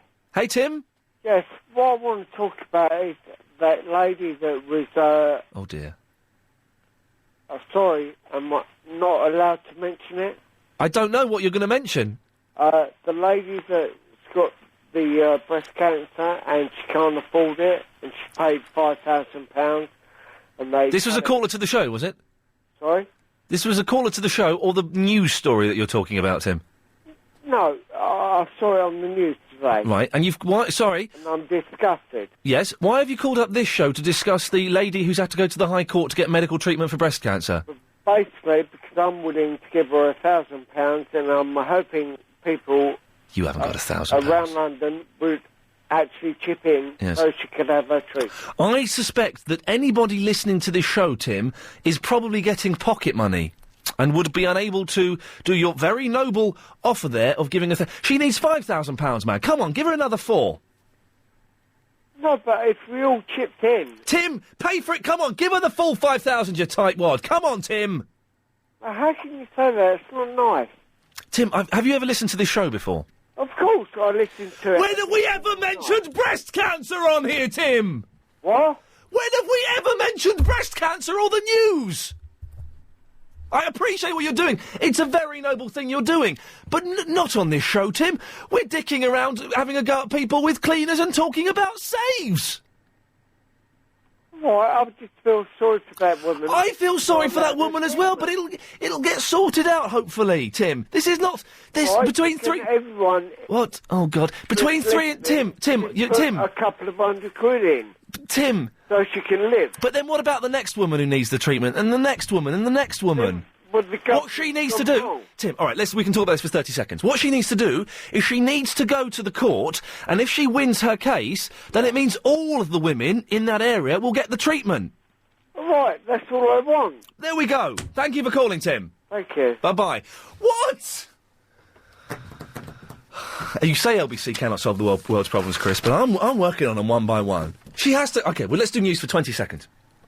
She has to go to court to fight this case, because if she wins this case, then that's a legal precedent, and it means the treatment will be open to everyone. And, Tim, I'm sorry if I was a bit harsh on you there, my friend, but this is a strange time to call up this show and say that you were going to make that offer. However, it was a very noble offer. Well done for you. Perry's in the Acton! No, I've moved. Well, it says Acton on my screen, Perry, so where are you residing now? And I'll get Chris to change it. Fulham. He's in Fulham. Hey, that's an American accent. Listen, you remember the Ace Frehley photograph that I brought down? Oh, man, you're that Perry, the guy who used to work with the greatest rock and roll band in the world, Kiss. And do you remember what I told you I would dig out something out of storage for you? I believe you did say that, but that was nearly a year ago, Perry. I'd given up hope on you. Hey. I thought you'd gone over to the dark side of Aerosmith. Never give up hope on a true Kiss fan. I've got the goodies for you. Oh, mate, you're an absolute legend. You know, I've met Gene Simmons since we last spoke. Oh, really? Oh, Gene came into the show. Did you bow? I was so... Do you know what? I was so nervous. I woke up at 4 o'clock that morning and I couldn't sleep. I was a nervous wreck. And he came in and he was a little bit grumpy to start with because he wasn't sure about me. I won him round by the end, but I was really nervous, Perry. Yeah, I'm really nervous. These things happen when you meet your heroes, but, it's good that he warmed to you anyway. By the end, he was on... He was a little bit cold with us at the start, but by the end, when he knew that I wasn't just, talking about rock school and I did know a bit about Kiss... Yeah. And I did... Then he came round, because at least in that way he knows that you are genuine, as opposed to someone that's faking it. Yeah, exactly. And boy, have you been enjoying the rock school, Perry? I've seen a little bit of it, but not much, because unfortunately my TV blew up, and now I don't have one. Oh, man, you don't have a TV? So, Maybe Tim can phone up and offer you £1,000 to buy you a TV. I can get a really nice TV with £1,000. Oh, you can get a Swish one. Indeed. So you have, basically, Perry, you have a gift for me. I have some more goodies for you, yeah. I love you, man. You're the coolest. You're the coolest. So, you just have to, you just have to let me know when you're going to be there, and before you go on the air or whatever, and then I can pop down. Well, listen, I'm in LBC Towers from about 1:30 every day. Right, okay. But send me an email. I have, because I've just moved into this place, I have no access to anything. Oh, man alive. Well, I don't know what to say. Well, 1:30, I'm in, and then I go in the studio at 3:00. Oh, fine, okay, fine. Well, then you'll see me later on in the course of this week, and I'll bring it down to you. Perry, you're an absolute legend, sir. All right, you take it easy. God bless you. Thank you very much. What? That is a nice bloke. He's got a Kiss t-shirt and some goodies, he was saying. He used to work with the greatest rock and roll band in the world. Claudia says, Ian, I work as a cleaning lady, and the most funny thing I found during my time cleaning is an adult, we can say porno, with a porno DVD under the sofa. I reckon cleaners find worse things than just porn. That's obvious you're going to find that, and in some ways, these days, it doesn't really mean anything, does it? There's got to be more embarrassing things. I want to know, are you a cleaner? What is the most embarrassing thing you've found? And are you... have you got embarrassing things at home? And you thought they were well hidden, but when you've come back after the cleaner's been there, your embarrassing things, your toys, shall we say, well, maybe not where they were before. They'd obviously been found and been moved. 0870 9090 973. We're still talking to strangers. Well, we sent someone out on a mission to talk to a stranger for us and find out if he got any response at all. We'll see how that goes. I'm not convinced it's a good thing. Oh! We've got to do this promo thing, Chris, as well. Do you want to be in the next promo for... You know, we do these trails and these adverts for the show. Excellent ones that Agent Chris put together. Slightly shoddy schoolboy ones that the head of Jingles puts together. But she's still learning. We didn't do the points thing. We're going to get in big trouble about that tomorrow. OK, sorry, two things very quickly. Can someone call me, the first call tomorrow, and say, Ian, do the points system? Can anyone do that? I need someone to call in now and say they'll volunteer for that. 0870 9090 973. Call in now if you can be the first caller tomorrow. Does that make sense? And also, if you want to be on a jingle, give us a call. Professor Schneelson has to make... Yeah, I'd just like to say I'd like to do a jingle. How about this one? What would you say if I said nothing at all? Or what would you say if you got banned?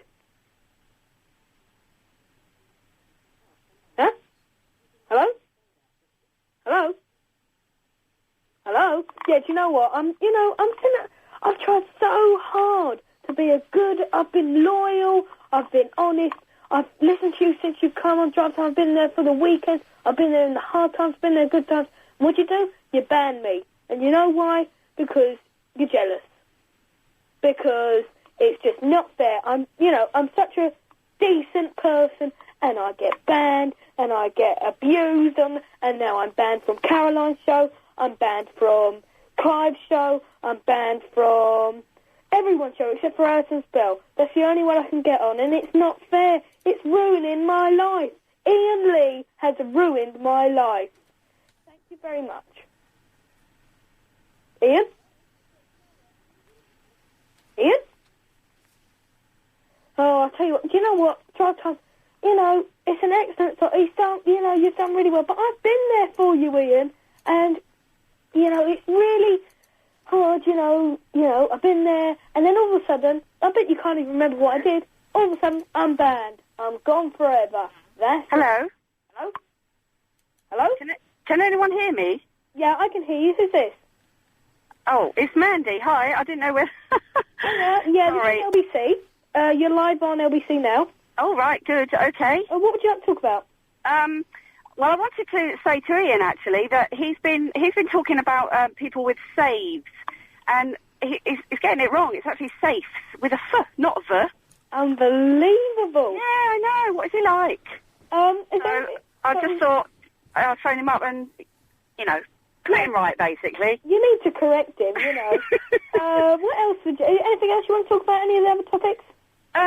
No, that was it, really. You just phoned up for that. Yeah, but why aren't I talking to it? Are you another caller, Inna? Oh, no, I'm a guest presenter. Oh, you're a guest presenter? Yeah, are you the one that was just moaning about you always being there for him and going on a bit? And me, yeah, but I'm a guest presenter at the moment, I'm doing quite well. Ben? Yeah. Yeah. Oh, right. Ben? Yeah. Ben? Yeah. I'm not Ben. Ben? No, not you, Mandy. Ben? Okay, Mandy, yep. See you later. Ben? Yeah, no, Mandy's staying there. Ben, you're banned. Okay, see you later. Bye-bye. I know why, because he's a boring little sod. Oh, God. Mandy, you've phoned to correct me about saves, and you just used the word caller-innerer. I know, I just made that up. Well, exactly, and you're wrong. It is saves. It's not saves. It is wrong. I've never heard that in my life. Well, because you obviously grew up with sick people. Sorry. Someone... I did, actually. You know, I went to school. It's true. Me too. But you can... someone else can phone me in and correct me, but I've never heard of saves. Yeah, no, because the plural of safe is safe. It saves. I promise you it saves. Oh, I'll look it out when I get home. Have a look when you get home, and then what time are you going to get home, Mandy? Because I'd like you to call in and apologise. I will. I'm not too, proud to do that. No, I'll be home in about 20 minutes. Give us a call when you've checked out. Now, before you go, Mandy, Yeah. I need to know, we're putting together, we do these little trails, little promo things that run throughout the day. Yeah. What, would you like to be on the next trail? Yes, please. OK, what you've got to do, it's very, very... Well, I say very simple. Agent Chris has typed up some instructions for me, and I don't quite understand it. OK. Let me read this out. Do you want to be in our next promo? And you say yes to that, don't you? Uh-huh. So I tick that. OK, hang on, let's tick that. Yes. We are putting together a new promo for the show, and we need callers in it. That's you, isn't it, Mandy? That's me. OK, let's tick that.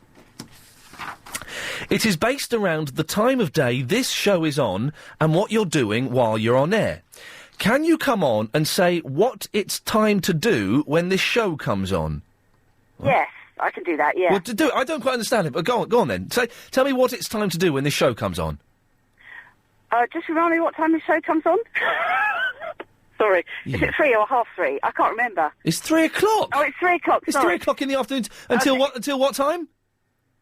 6:30? Yes, well done you. Thank you. Top marks. Because I'm usually at work, but I have LBC on the computer. But usually then it's time to go and get a cup of tea and find something sweet to eat to go with it. No, I won't check, 'cause I don't know what this trail is going to be at all. Like, Agent Chris, did you hear what... Stop talking to Paul for a minute, Agent Chris. Put Paul on hold. Chris! Oh, he's talking to Paul in the Ladbroke Grove. This is his idea. Paul, did you hear what she said? Yeah, was that okay? Chris! No, not Paul. Chris! Did you hear what she said? Oh, he didn't hear it. But don't, Mandy, I'm sorry, he didn't hear it. Would you say it again, please? Listen, 'cause I want to know if this is what you're after. Try it again, Mandy. Okay, at 3 o'clock... Is it 3 o'clock or half 3? 3 o'clock, for me, it's time to get up from my desk, go and get a cup of tea, and go and find something sweet to go with it, like a cake or a biscuit. Is that all right, Chris? Tea, basically. Well, Heather Jingles isn't here, so I don't know. Mandy, I think that's adequate. Thank you very much. Give us a call when you've... Oh, hang on a minute. We've got to call up Heather Jingles. This is going to be a nightmare. She's the head of all Jingles, and she could get a little bit... Oh, dear. I'd rather she wasn't involved in the show again. Because, to be honest, it just collapses... Hang up on her. No, you don't do that. How very dare you. Oh, it's just ringing through. Mandy, we'll assume that that's fine. Thank you very much. And I'm sorry you had to speak to Ben. You're welcome. I'll phone you back and apologise if I need to. You will do. Saves, it is. Ros is in the Watford. Hello, Ros. Hello. Hello, Ros. How are you? I'm fine, thank you. And you? Yeah, I'm kind of all right. Good. Nice. I think. So do I. Now, what can I do for you? I don't know. I heard the word jingles and promo, so I just phoned in. Did you like a lunatic? What this is? Okay, so you want to be... Okay, I've got to read out these instructions again, okay? Okay. Do you want to be in our next promo? We are putting together a new promo for the show. We need callers to call in. It is based around the time of day this show is on and what you're doing while we're on air. Can you come on and say what it's time to do when the show is on? Yes. My time of day, 3 o'clock. Oh, God. Go and pick up the kids from school and then prize them apart as they're killing each other for the rest of the evening. Okay, that's your... Now, Heather... I think... Heather, are you there, my love? Yes, I am. Hello, dear. Hello, sir. Did you hear what Ros had to say, then? I only heard a little bit of it, actually. Ros, could you do it again? Because Heather, who is the head of all Jingles, is doing this. If you could just do it again, Ros. Okay. Hi, Heather. Hello. Time to go and pick up the kids from school and then prize them apart from killing each other for the rest of the evening. That's very good. Well, sound a bit more enthusiastic, you miserable so-and-so. I need you to make it I can't think of anything more, interesting. Can Sorry. you add a bit of Ian in there? A bit, when I listen to Ian, it reminds me of, or so I think complicated. Whatever. Ros, wait. Oh, did you get that? See, I want the link between Ian and what it's reminding you of doing at that time of the day. This is never going to work. Mm. You can't. Can you do that, Ros? Yeah, I'm trying to think of something. I'm sorry, not very witty. Well, you could just what you just said then. But you could say, when I listen to Ian, it reminds me I have to stop kids killing themselves or something. Whatever it was, I wasn't really listening. Record it and see what it sounds like. Go on, try it. Okay, Ros. When I hear Ian shouting at his callers, it reminds me to pry the kids apart and stop them from killing each other. Oh, that's nice. Kids killing each other, Heather, we happy with that? Oh, yes, I think we like that one. Yes. Speaking. Topical? Yes, topical, we like that. Heather, you know we're supposed to have a break at 5 minutes to 5? Yes. Yeah, well, it's 4 minutes to now. Well, you better take the break. We'll do it now, thanks very much. Come on, hero! Self-referential now as people are calling up just to be on the promo. Listen, let me explain this a bit better as well. As well as calls for the jingle, I need someone who will call in now that can guarantee they'll call me tomorrow at 3 o'clock. We're supposed to be introducing a points system to the show. We've forgotten to do it twice. If I forget to do it tomorrow, I'm in very serious trouble. So if you're listening now, and you can be the first caller tomorrow at 3 o'clock, would you give me a call now and let me know, OK? 0870 9090 973. Alicia's in the Harrow. Hello, Alicia. Hi. You right? Right. You don't call us very often these days either. No, do you know why? It's because every topic you bring up, I don't really have anything to say about it. What do you think about people who have cleaners? Nothing really, all right. What do you think about saves? Saves? Yeah. What's that? It's what you put money in. Oh, a safe? Saves.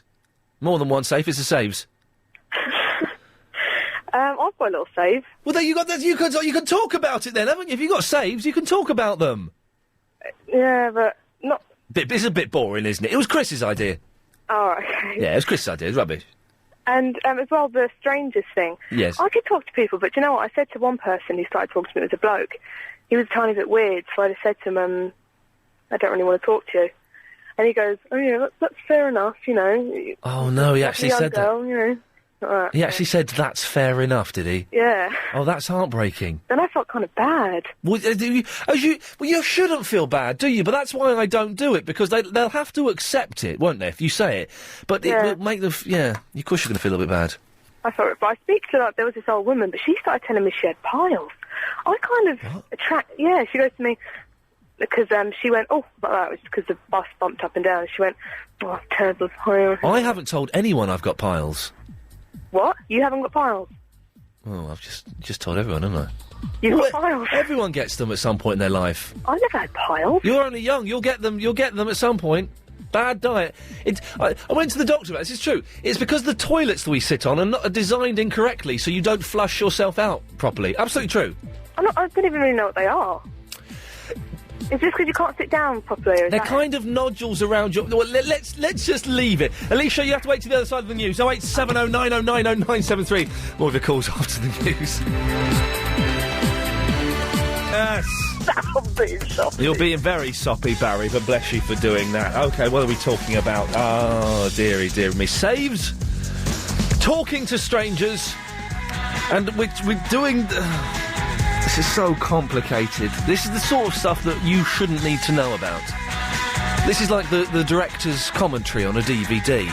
You don't really want to listen to it, do you? 'Cause it's normally quite dull and doesn't add anything to the film you're watching. Well, this is adding nothing to the show, Phil.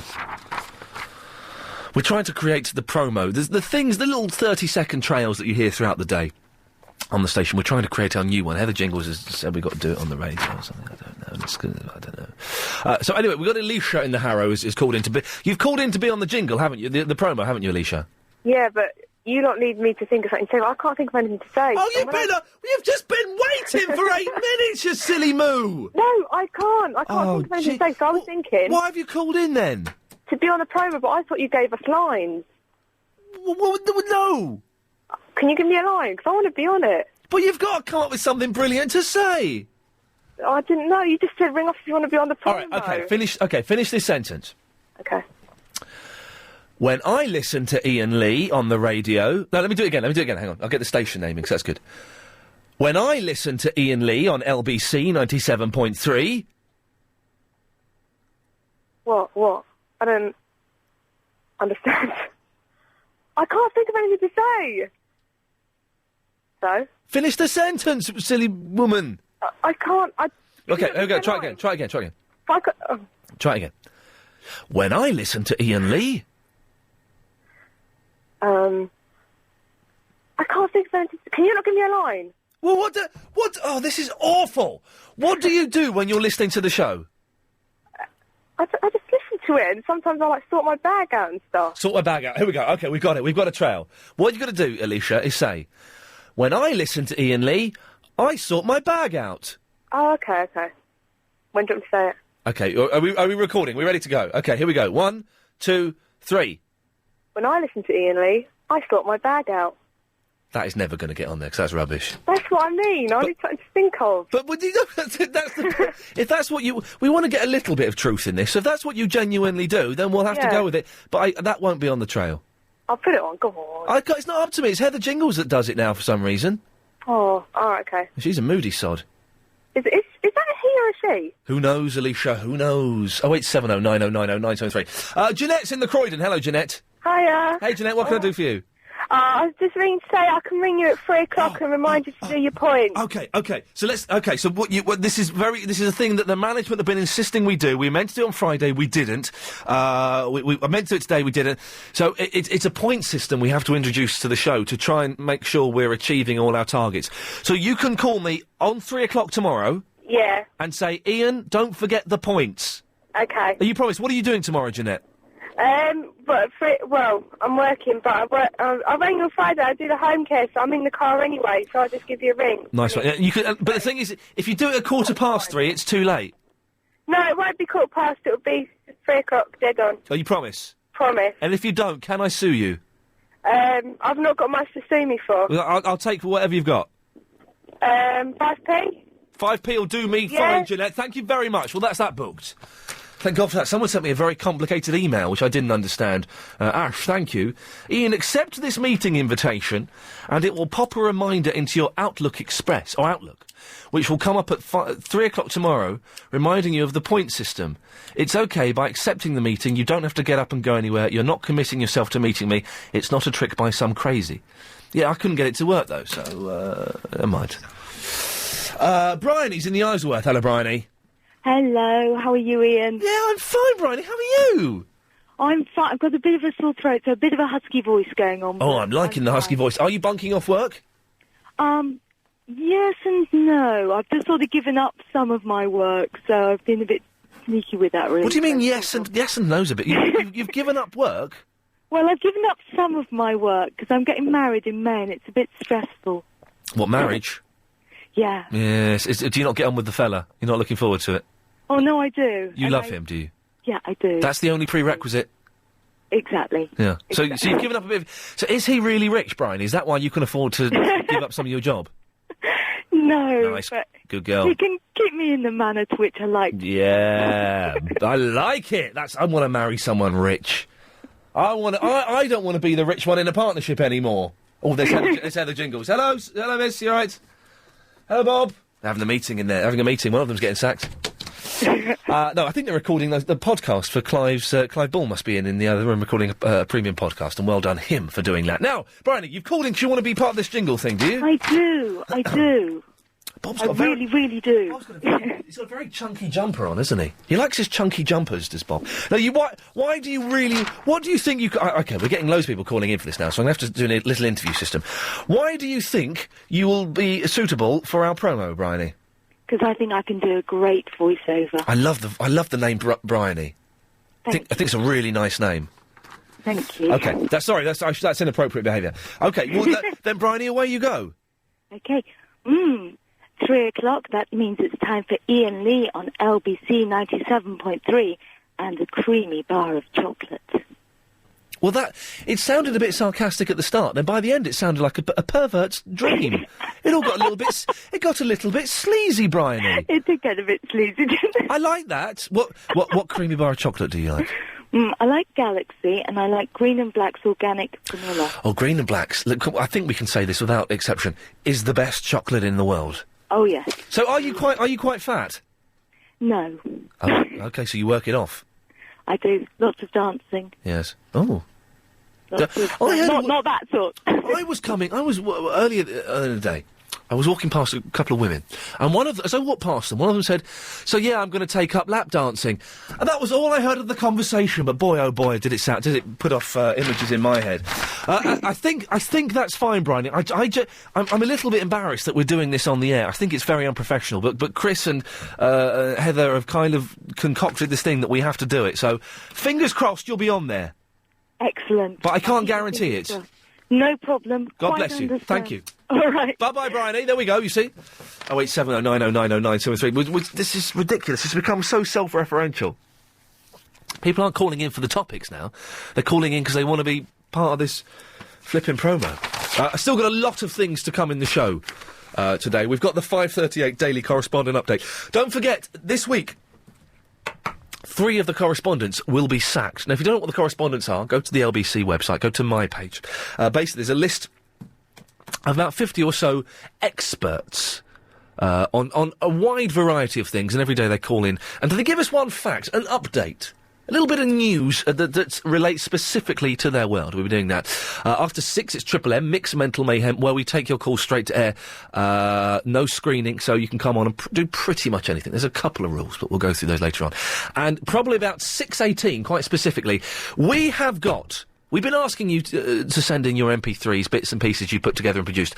We have got the best MP3 you are ever going to hear. Yeah.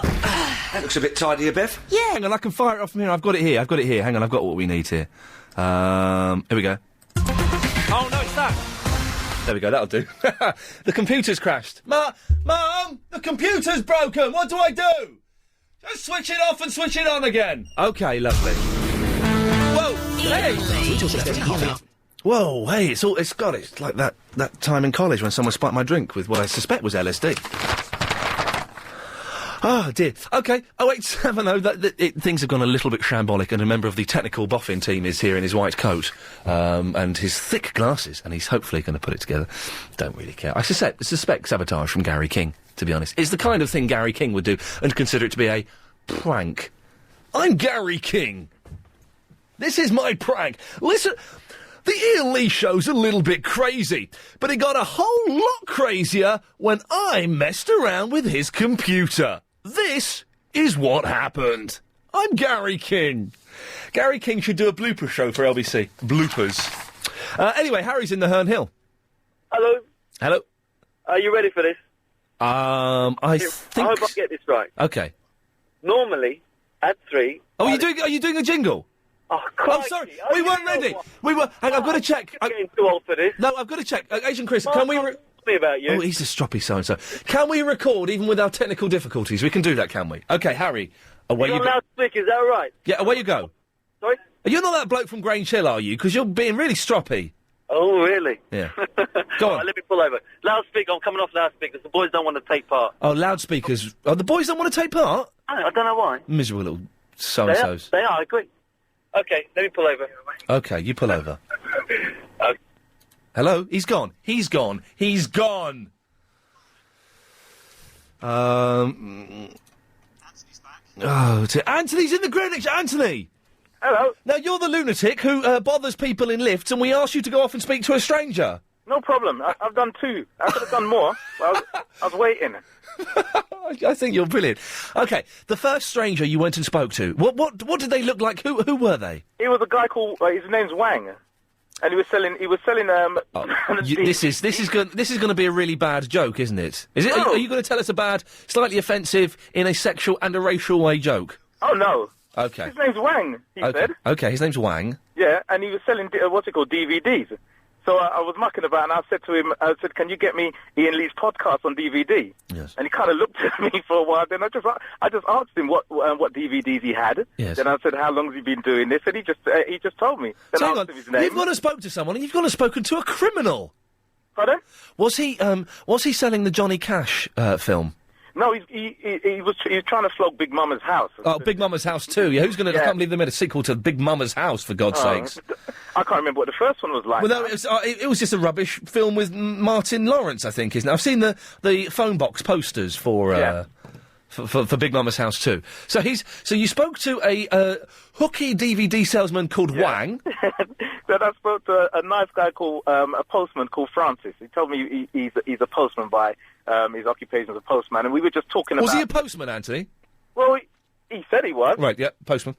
Yeah, and he said that we were just talking about, the protest that's been happening, the Muslim protest. Controversial indeed. Yeah, yes. and then... Well, hang on a minute. So you did you... This is brilliant. Did he look like a postman? No. So you just went up. How did you initiate this conversation with him? He was in Tesco's. He was looking at the newspapers. So I walked across to him and I pointed at, I think it's the front of the Sun. Oh, yeah. And you know the guy, he's got the suicide. A naughty man, very naughty man, yes. He dressed up as a bomber. So yes. I pointed at that and I said, blimey, I thought that was real. Yes. And he looked at me, so I said, what do you think of all that? Yes. And then he told me what he thought. Then I asked him if he had actually seen yes. the cartoons, and he described it to me. I hadn't seen them. No. Then I said to him... Can I just pause for a second? Yeah? You are listening to the Iain Lee Show, and yes, we're discussing the cartoons of Muhammad that have caused controversy this weekend. I thank you. I told you I could do it. Go on, carry on. Yeah, so... and then afterwards, I just said to him, what does he do? And he said he's a postman. So I said, blimey, you must be rolling it. And he started laughing. He said, who told you that? I said, yeah, postmen get paid loads of money. Yeah. And then some postmen steal my post. I think they do. I've had 2 parcels coming from the United States of America from the same company. A package of 5 DVDs. First one didn't arrive. So I wrote back to the company, said, look, it's not arrived. And they said, okay, we'll send it again. It should arrive by this weekend just gone. It's not arrived.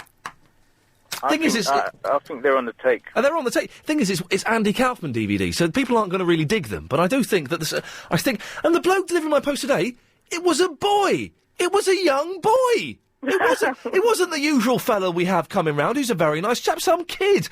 I'm not saying he's half-inched them, but someone has. Yeah. I think they've got lots of casual... sex. Casual postmen. Casual postman sex. I mean, it seems like you can just go there and just get a job easily. Yeah. Because I've had postmen in the past asking directions. We're doing issues. We're doing proper issues here, which is very, very exciting. So you're speaking to this chap, the postman? Yeah. About Muhammad? Yeah, and Okay. then I asked him his name. He said his name was Francis. Too much politics. I introduced myself. Too much politics. Oh, hang on, we've set off the Marcus alarm. Hang on. Too much politics. Sorry, Marcus. Too much politics. Hang on, I've stopped it. Okay, no. I've stopped it. Don't worry, we stopped. And did you mention this show to him, Anthony? Yes. Oh, he's a liar. I said to him, do you listen to Iain Lee and LBC? And he says, yeah. So I said to him, what time's it come on again? Yeah. And he says, I can't remember. Never listened to it. And I thought, you liar. Never listened to it. Never heard of it. It's Postal Service, isn't it? Full of liars and cheats. Anthony, very quickly, we're recording a jingle. Could you complete this sentence for me? When I listen to Iain Lee... I'll get out of my tree. There we go. That'll do for me, my friend. He's a nice fella. I like Anthony. He's a nice fella. Thank you very much. But if you see me in the street, Anthony, please don't talk to me. I don't want to have a conversation with you. Sandra's in the Edgware. Hi, it's Ian. Hey, Sandra. On the radio station. You are speaking in an odd fashion. Are you a robot? Well, everyone's got to have a hobby. I saw there was a cartoon on at the weekend, and there was a very sexy lady robot in it. Oh. So no, it was a cartoon. So there was a robot, and it was a cartoon, and I still found it sexy. How messed up is that? Well, you are lanky, Ian. So? Well, you know, so that could be like a bit of a Skeletor frame. I'm not like Skeletor. Yeah. He-Man! I'll get you, He-Man! I'm not like... I was at the gym this morning, my love. I was boxer size in. Pump and beef up. I was pumping things up, and then I went to the gym, and I was boxer size in. Go on. Now, Sandra, you've called in for a reason. May I ask what that reason is? Jingle. Usually, I just listen to you, Ian, and just have a little chuckle to myself while I'm peeling the carrots or something. But I thought, this sounds quite fun, so I thought, first time caller to your show. Nice. So I thought I'd call in, give it a little whirl. Okay, well then, what have you... do it for me then? Right, so you've got to say that first bit first, come on. Well, yeah, okay. Right. I think can you say it? It'd be good if you say it, because otherwise the trail will be my voice, and I don't... How does it start? When I listen to Iain Lee, isn't it? Yeah, but you could do it nice and slow, so that the whole of London can digest what you're saying. When I listen to Iain Lee, I know it's time to retire to the bathroom, take my toilet, and ready myself for when my lord returns home with the bacon. Did you say take my toilet? Yes! We can't have that! For washing yourself! You silly... We can't have you saying take my toilet, because that means poo! No, it doesn't! Of course it... It's the old-fashioned word for washing oneself. Take my... No, it isn't. It doesn't mean that. Take my toilet means I'm sitting down, I'm having a dump. That's what it means. See, this is where the uneducated side of you comes out, Ian. Sandra, I want a clean one, please, that has in no way to do with anything down below. All right, then. I'll start again. Please do. Really, you should get fired, but I won't even discuss that. And you should... you say you've not called this show before? What shows have you called before? I've called Nick Ferrari. Yes, I thought so. You sound like a Ferris caller. Filth. Filthy. Definitely filth. Absolute filth. You've got highlights. That's something you should be considering. I'm going naturally highlighted, I'm afraid. Go on, quickly. We've got 10 seconds. Do it. When I listen to Iain Lee, it's time for me to retire to the bathroom, wash myself down, make myself ready for my lord returning home with the bacon. That is filth.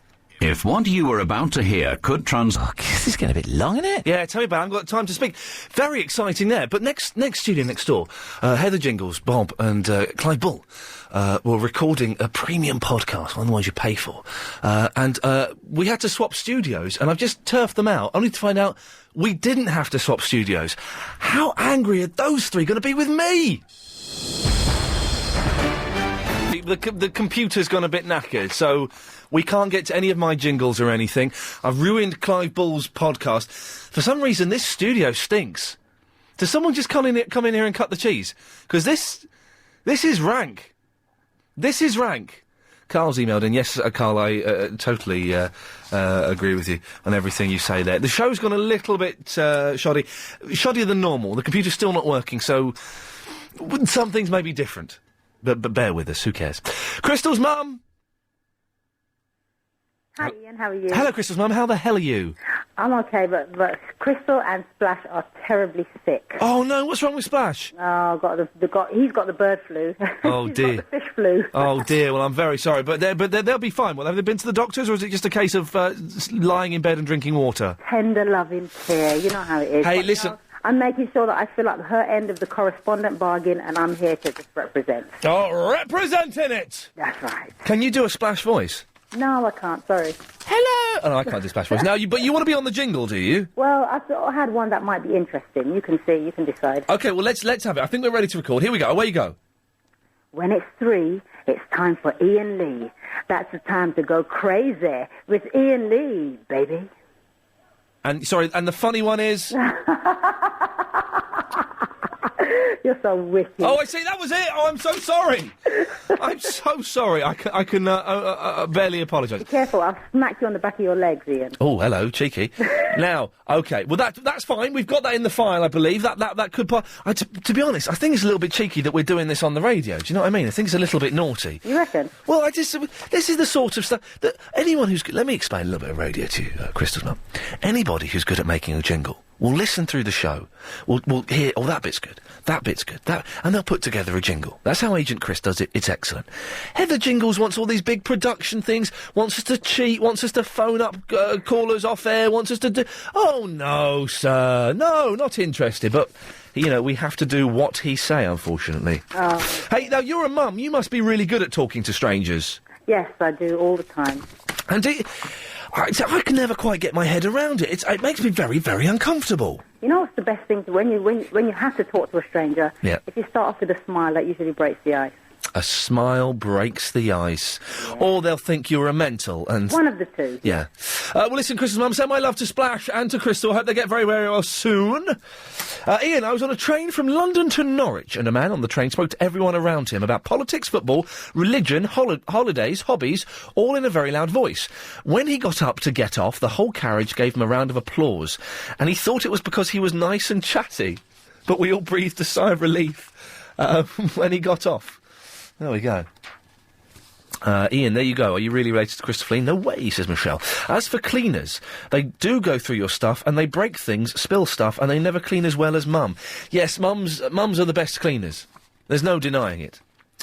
Suki says, Ian, I have an admission. You are right about this. I have a cleaner, and I am a lazy idiot. Easy geez, says Tony from the Walthamstow. How in the cuckoo do you chat up women if you don't speak to strangers? And what do kiss sing? Is Gene Simmons not more famous for sleeping with women and having a lengthy lizard-like tongue? Well, Tony, Kiss sing Crazy Crazy Nights, which is rubbish. They also sing the excellent God Gave Rock and Roll to You, but they have a whole much better back catalogue than that, including Rock and Roll All Night, brackets Party Every Day, Shout It Out Loud, and Beth. They're all very good. And yes, he's got a good time. Ian, I got to work on a train and a man started talking to me, but I wanted to listen to my music. Oh, I haven't got time to finish. It's 5:38. Looks like I did have time to finish. 38 Daily Correspondent. There we go. No. There, we were there. It's time for the daily 5:38 Daily Correspondent Update. Brought to you every day. It's a bit late, though. Daily. Yeah, it's still a bit late. Hi, I'm Annabelle from the Woodford. I'm the Cars and Kids correspondent, plus an Agent Chris campaigner. Here is my update. Honda have made a special edition Jazz with a dragon on it to celebrate the Chinese New Year.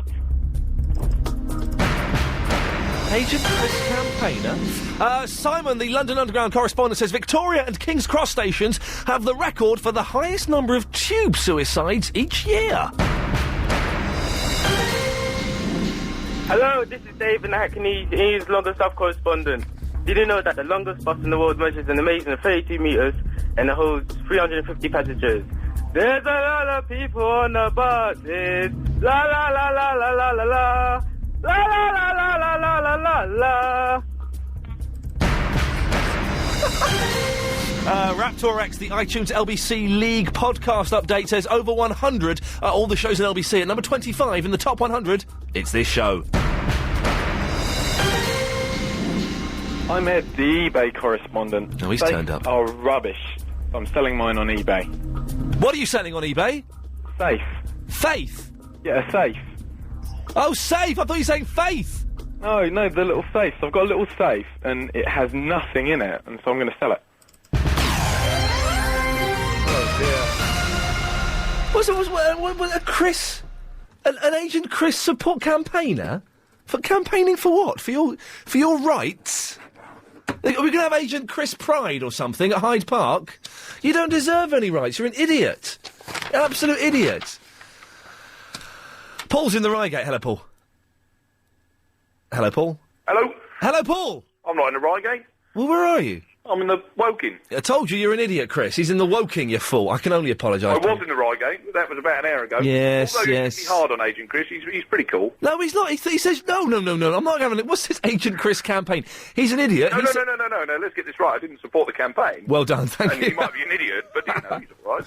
He's all right. You're right. He's all right. Bearing in mind, he doesn't go on the air, so, he's got to be an idiot, surely. Yes, exactly. No, well anyway, done. safes. Yes. Saves or safes, it doesn't matter. Saves. I must just say to you, right, my mother had one. Good place, knew where everything was. Yes. My mother-in-law didn't. Yes. Had a break-in. Lost everything. Yes. Claimed. Then found it 2 years later. In a keepsafe. She hang on, so everything she thought was stolen... No, jewellery. Oh, just the jewellery. So she claimed for the jewellery, and she found it again 2 years later. Now, technically, that's she's broken the law. Don't say it. No, I didn't hear you. Sorry. You're fuzzy line. Paul, your mother-in-law is a thief! For God's sakes. Oh, no. Wow. But did she not bother to look in the safe? To start... No, she didn't have one, that's my point. But that's why safes are good, or saves are a good thing. Because at least you know where things are. Hang on, so she didn't have a safe? But she had, like, a hidey hole, if you like. Yeah. Yeah. And she went, but then, what, so the stuff did get stolen? No, it didn't. So then when they were tidying up and doing decorating... I see. They'd gone on holiday, so just to confirm, your mother-in-law is a thief? No. Thank you, Paul. Very nice. Steve, the cabbie. Hello, Steve. Hello, Ian. Hello, mate. How you doing? I'm okay. You sound a bit down today. What's wrong? No, I'm fine, honestly. There's no chance you could pick your phone up, is there? Because this hands-free is rubbish. No, I'm driving. No, that's better already. Thank you. Bless you. What can I do for you, Steve? I want my 5 minutes of fame. I was going to do a jingle thing. Oh, mate, it's yours. Go on. What have you got for me? Well, the thing is that all I can think of is sort of vaguely insulting stuff to you, and I can't do that to you. Steve, I'll tell you what I'm going to do, because I like you, and I don't want to fall out with you, but I like you. I am going to take my headphones off, so I can't hear what you're saying. Agent Chris, when Steve has finished, will you give me the thumbs up and let me know, okay? Steve, you ready? Wait for me. Steve, I've taken my headphones off. I promise you I cannot hear what you're saying. Away you go. Okay. When I listen to the Iain Lee Show, I know it's a chance to rest my brain. No more thinking from 3 to 6:30.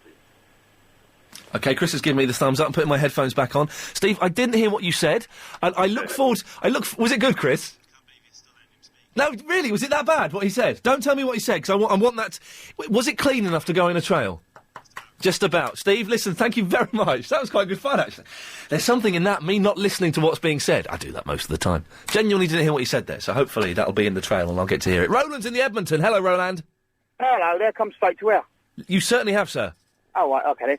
It's about a jingle. You sound disappointed. No, a bit shocked to come straight to where. Well, would you rather speak to Chris? Are you an Agent Chris campaigner? Yeah, I'm okay, Yeah, basically, it was a little while back you was talking to Vicky in the Croydon. Chavy Vicky. When she set up her website. Yes. He was a bit jealous that she got some sponsorship. Yes, I was very jealous. Yeah, and at the time I was thinking of an ideal sponsor for yourself. Yes. And it sort of ties in with this jingle. Well, away you go. So we've got 15 seconds. Let's have it. Oh. When I listen to Iain Lee at 3, he reminds me of Marmite.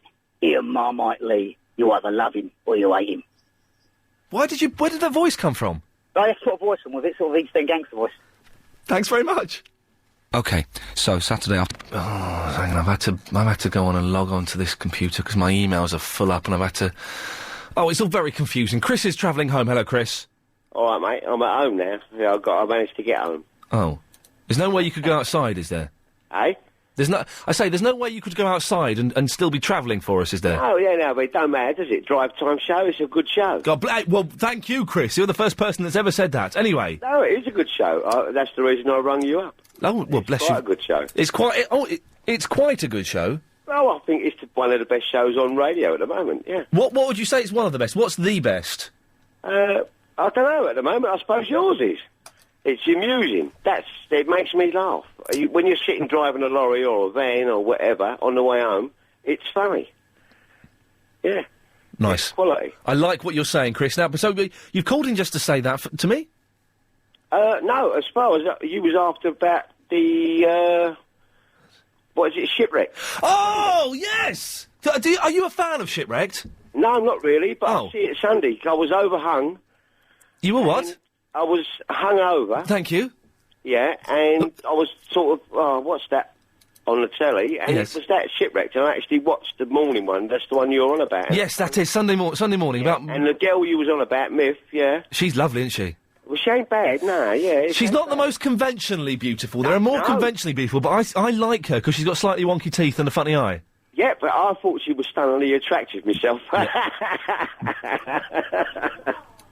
But anyway, it really upset her because the other island nicked all her luxury goods. Oh, they did not?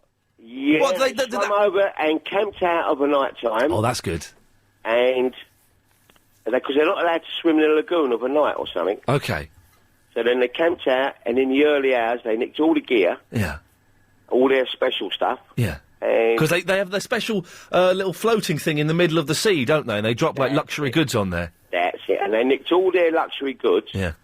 And then took them back to their island. This is brilliant, yeah. And the other mob, like, they got up, she was like that, she was gutted, because it's her birthday or something. Yeah. Come Friday, she wanted a party. Yeah. And now all the goods are gone. Oh, poor Niff. The other island's got them. Oh, it's a cracking show. How could you not enjoy that show? It's just fit people in bikinis. No, as it happens, I should be watching it every Sunday and every Saturday. Chris, your dirty laugh makes it all the seedier. Thank you very much for that, mate. Cheers. It is a cracking bit of television. Male, female, gay or straight, there is something for everybody on that show. I guarantee it. It is cracking stuff. John's in the UK. Hello, John. In the Ilford. In the where? In the Ilford. So you're in the UK. He's being vague, but you're an idiot, Chris. But it's okay. In the Ilford. Hello, John. Hello, Ian. How are you? Yeah. I'm very. Well, I like your show. I've been listening to it for quite some time. How long? Oh, at least 2 weeks. Thank you, sir. Good. We like that. And I'm enjoying it. I think you got something going there, mate. Well, fingers crossed. Let's hope that some other people start realising it soon. Otherwise, it's not. We'll see what happens. We'll see what happens. Look, I wanted to maybe do a thing. What you wanted? Yeah, a jingle. A jingle. Yes. And also, I was wondering if you'd do something to me. What would you like me to do for you? Well, I've got a single out. What? I've got a single out, and I'm a minicab driver, and that's the sort of twist we're playing on it. Okay. I've got a single out, and the papers are going mad on it at the moment. It's a football song. Football? Can you sing us a bit, John? Well, I can play you a bit. Well, let's hear a bit of your... What name is it under? It's under a group called Mainly Dave. Hang on a minute. I like the name of the group. I want to go on the internet. Play us a bit of it, and I'm going to look you up on the internet. All right, then. I'll play you a bit now. Go on, play us a bit of Mainly Dave. She sounds like Gary Glitter. Do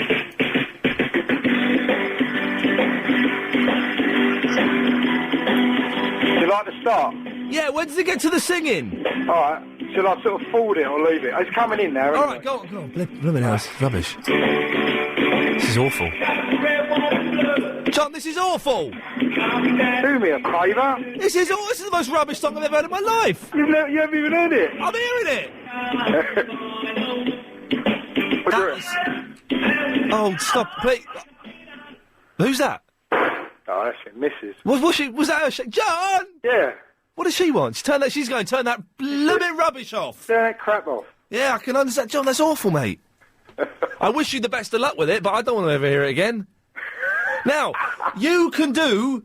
you're going to do a jingle for me, are you? Well, I was going to do an impression and try and sort of help you out. Oh, okay. This could be good. Let's have a go. So, well, you might be able to realise who it is. Okay? Hopefully, that's the point. Yes. Okay. Never, in the field of radio broadcasting, has anything been better than 97.3's Mr. Iain Lee. That's, yeah, President Musharraf. Is it the President of Pakistan? Is that what you're doing? Yeah, that's it. Yeah, Spot on, John, thank you. President Musharraf live on this show. Very exciting. Got some emails. Let me go through these emails, for goodness sake. Iain, can you please explain who Heather Jingles is? When I first heard you mention the person, I thought you said head of Jingles, which sort of made sense, but now I'm confused. Especially as you mentioned this afternoon that Heather is a bloke. Very confused. Yes, so is she. Iain, I run a new media company. What sort of sponsorship are you looking for? Oh, I see, for the website. I don't really know. Gene Simmons and Kiss are rubbish. God Gave Rock and Roll to Us was written by Rod Argent and a band from St Albans right near you lot. Argent is 1,000 times better a band than Kiss. Kiss it, Trevor, in Niagara Falls. Steve's in the right slip. Steve! Hi, how you doing, all right? Steve, we've got 20 seconds. What have you got for me? I've got a little jingle, that's all. Let's have it. Right. Iain Lee, Iain Lee, Iain Lee. Iain Lee, this is the show for me. He comes on at the stroke of 3 and finishes at 6:30. Good old Iain Lee, he's the one for you and me. Way! I'm Gary King, and I want to give you a... 30 Iain Lee Afternoon Wireless Show, formerly known as the 3 hour 4 till 7 Iain Lee Afternoon Wireless Show. Oh dear, it's all getting too self-referential. Tom is in the Wapping. Hello, Tom. Hello, Tom. I've got a jingle for you. Let's have it, my friend. All right, it's sort of an old jingle that I've just made myself up. It's sort of an old jingle you've made yourself up, is it? It's an old jingle that you used to have on the show. I've just decided to sing it again. Okay, but obviously if we've stopped using it, then there's probably a reason why we've stopped using it. I'm not sure, maybe. I thought it was quite a good one, though. Okay. Can I just... we've got Maxie Allen, who's James O'Brien's producer, is now pushing the knobs for me. Maxie, when I give you the finger, do you know what's... You explain it to him, Chris, have you? Okay, lovely. Sorry. Tom, sorry, I'm just apologising, because it's all fallen apart the last hour, and I fear it may get much, much worse before 6:30. Tom, let us hear the old jingle that you've done for us. All right. Iain Lee, LBC, down to earth. That's about it. What? I've never heard that before in my life. I think it was on your old night show. No. Huh? No. I think so. No, it wasn't. Well, I wouldn't just get that out of my head. I think you did. I've never heard that before in my life. Well, if I get that out of my head, I suppose it's even better. Well, I suppose... Do it again for us one more time. All right. Iain Lee, LVC, down to earth. What are you saying at the end? Down to us? Down to earth. Down to earth? Yeah. Okay. Tom? Yep. Thank you very much. Thank you. Good evening. I don't know. I don't know what's been happening. It's been it started off quite a normal show. We'll discuss that in a minute. It's irrelevant. Iain, I started this, didn't I, from Denise. Iain, I go to work on a train and a man started talking to me, but I wanted to listen to my music and do the sung crossword. So I told him to bog off. He started calling me rude, and then it turned into a full-scale row and nearly a punch-up before he got off. Why don't people leave you alone? Surely they can see their headphones. If you've just tuned into the show, well, it started off as quite a normal show today, as we were asking, do you have a cleaner?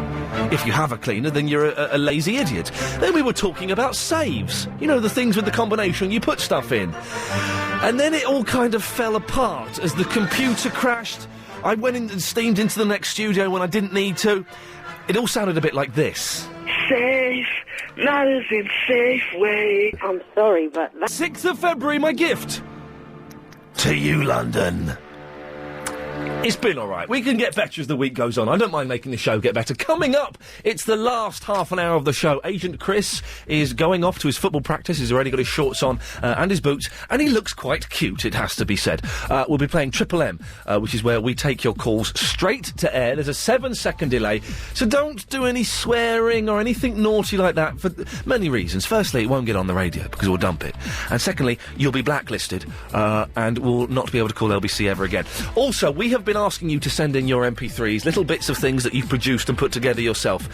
Guy Magic Fingers has excelled himself this time. He's the guy that started this whole thing off. He has produced, I think it's a genius little bit. If you want to give us a call, 0870 9090 973. This is the bit where we get to relax a bit, and you kind of have to do a bit of the work. Agent Chris has left the building. He is no longer here. Maximus Alanus is driving the show, as it were, which is a great honour for us all. But we're taking your call straight to air, Triple M, 0870 9090 973. You will come straight to air. If you're near a radio, because obviously you want to listen, so you're not going to turn your radio off, but make sure you can turn it off as soon as you hear someone speaking to you on the phone. You know the rest of the rules. I'll reiterate them a bit later if I need to, but let's just start, shall we? Line one, you're on the radio. Hello there, is that you, Ian? Yes, you're on the air. Hello, all right, mate, Ian. Yes. I want to ask a couple of things, yeah? Okay. First off, is when are you going to do an arguing one again? Because that was brilliant.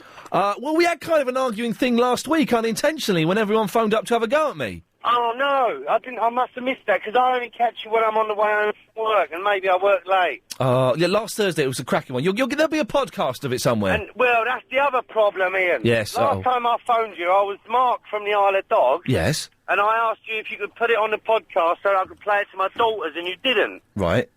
And they was really upset, and I was really upset. I was upset. On your podcast. I wasn't upset. I was well upset. You was not upset. I was well upset. I know you wasn't upset. Shut your face, Mark. I was more upset than you'll ever know. No, I ain't going to shut my face. Yes, you are.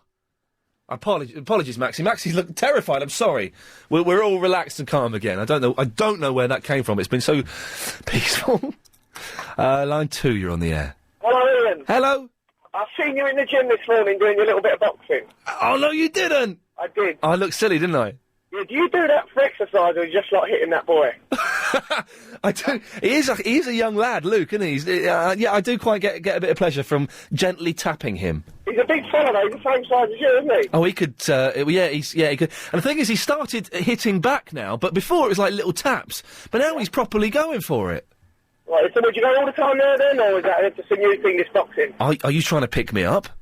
Oh, no, darling. Thank you very much. I can't believe well, there were some people at the gym. The gym's been very empty recently, which is kind of nice. Taking a call straight to air, give us a call. Let's go to line 3, you're on the radio.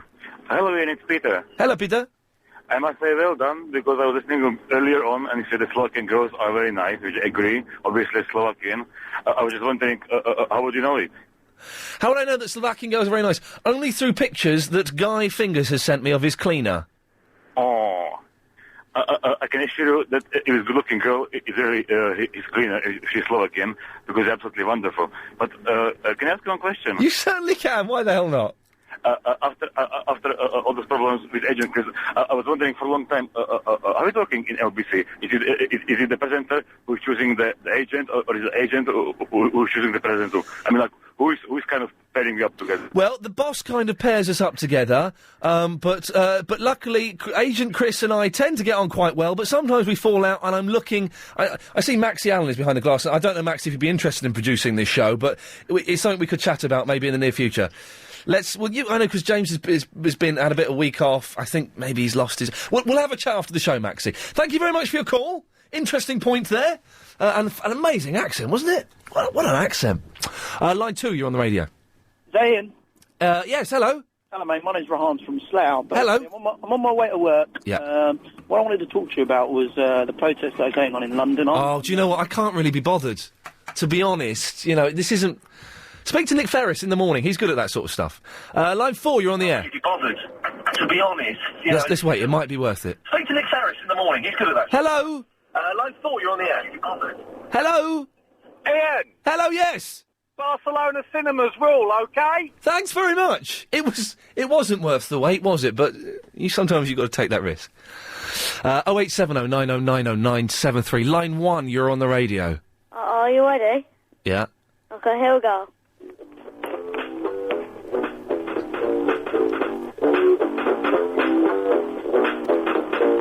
Old Godzilla was hopping around. Did you... Sorry? Did you like that? Oh, yeah, it was very nice. Very nice. I don't know why they choose to, but they do, and that's kind of what makes it so exciting for me. Line 2, you're on the radio. Hello? Hello, you're on the air. It's Steve. Hello, Steve. Hello, how are you doing? Is that Ian? Yes. Right, I've got a little jingle for you. Oh, let's have it, mate. Are you ready? Yes, I think we're recording. Let's go. All right. I-A-I-N Ian Lee, Ian Lee, Ian Lee. I-A-I-N Ian Lee, this is the show for me. He comes on at the stroke of 3, finishes at 6:30. Good old Ian Lee, he's the one for you and me. You muffed it up. You muffed it up a little bit at the end, didn't you? Well, sort of, yeah. Never mind. It was good though. Thank you very much. This is nice. This is nice and gentle this evening. I like this. Line 5, you're on the radio. Look at what you could have won. Look at what you could have won. Look at what you could have won. Super smashing great. Super smashing great. Super smashing great. They've won nothing. This is a spelling question. Spell dog. Correct. I'll check that with Bully. Thank you very much. I got one of those for my mum. It's those bullseyes in your pocket. I got one of those. My mum got it in her purse. She's had it for about 6 months. She still finds it hilarious. Line 3, you're on the radio. Ian? Hello, you're on the air.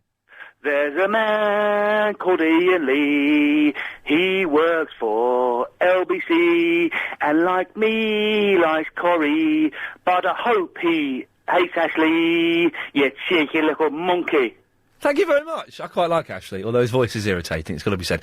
We're playing Triple M, Mixed Mental Mayhem. I can't remember why it's called that, and it's irrelevant, but it's where you go straight to air, unscreened, you don't get to speak to Chris. If you hear my voice, that means you're on the radio, like you are, line 2. Oh, okay. Yeah. Hi, Ian. Hey, how's it going? Fine, thank you. It does work, you see. It does really happen. Oh, my God. Dreams can come true. Yay! Oh, my God. Ah! Anything you want to say? I wanted to know if you wanted to know what happened on the shipwreck. Well, I know now. Wait, and we have a safe. Thank you very much. I know what happens on shipwreck now, and I think we've done the saves conversation now. But if you, I don't care. Line 2, you're on the radio. Hello, and welcome to Doobie's Review. This week featuring Fabulous Felix Bonus of the Eggy Toast in Clotsford. Some of his biggest hits include David Coleman's Garibaldi's, The Tale of Terry the Tissue, and Bingo Plays Bofa. With his backing band, Explosive Cheesecake, this is a treat for all the family. I give it 5 stars. That was Doobie's Review, and there's a lot of Larry Grayson about. Goodbye. Thank you very much. Always excellent. Can I just say, stay tuned. If you're in your car and you're about to get out and go into... Don't. In about 5 minutes, 6 minutes' time, we have got the best MP3 that we've ever played on the show. This is going to set the standard from now on. We've got some cracking ones for this week, actually. Some really good ones. But that's in about 5, 6 minutes' time. Before that, though, line 2, you're on the air. I wanna rock and roll all night. And party every day! Thank you very much. A little bit of Kiss there. Always good. Always good to get Kiss on a speech-based station, I find. Line 2, you're on the radio!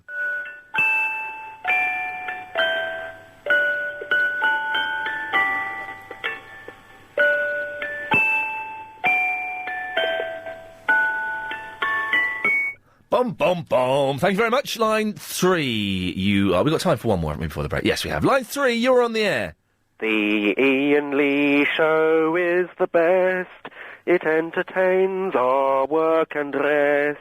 With silliness and jokes and fun, the listeners all unite as one. Away with grumpy pensioners, complainers and contentioners. In happiness we all declare, let's keep Ian on the air. No! Stop him, Kev! I can't, Bev.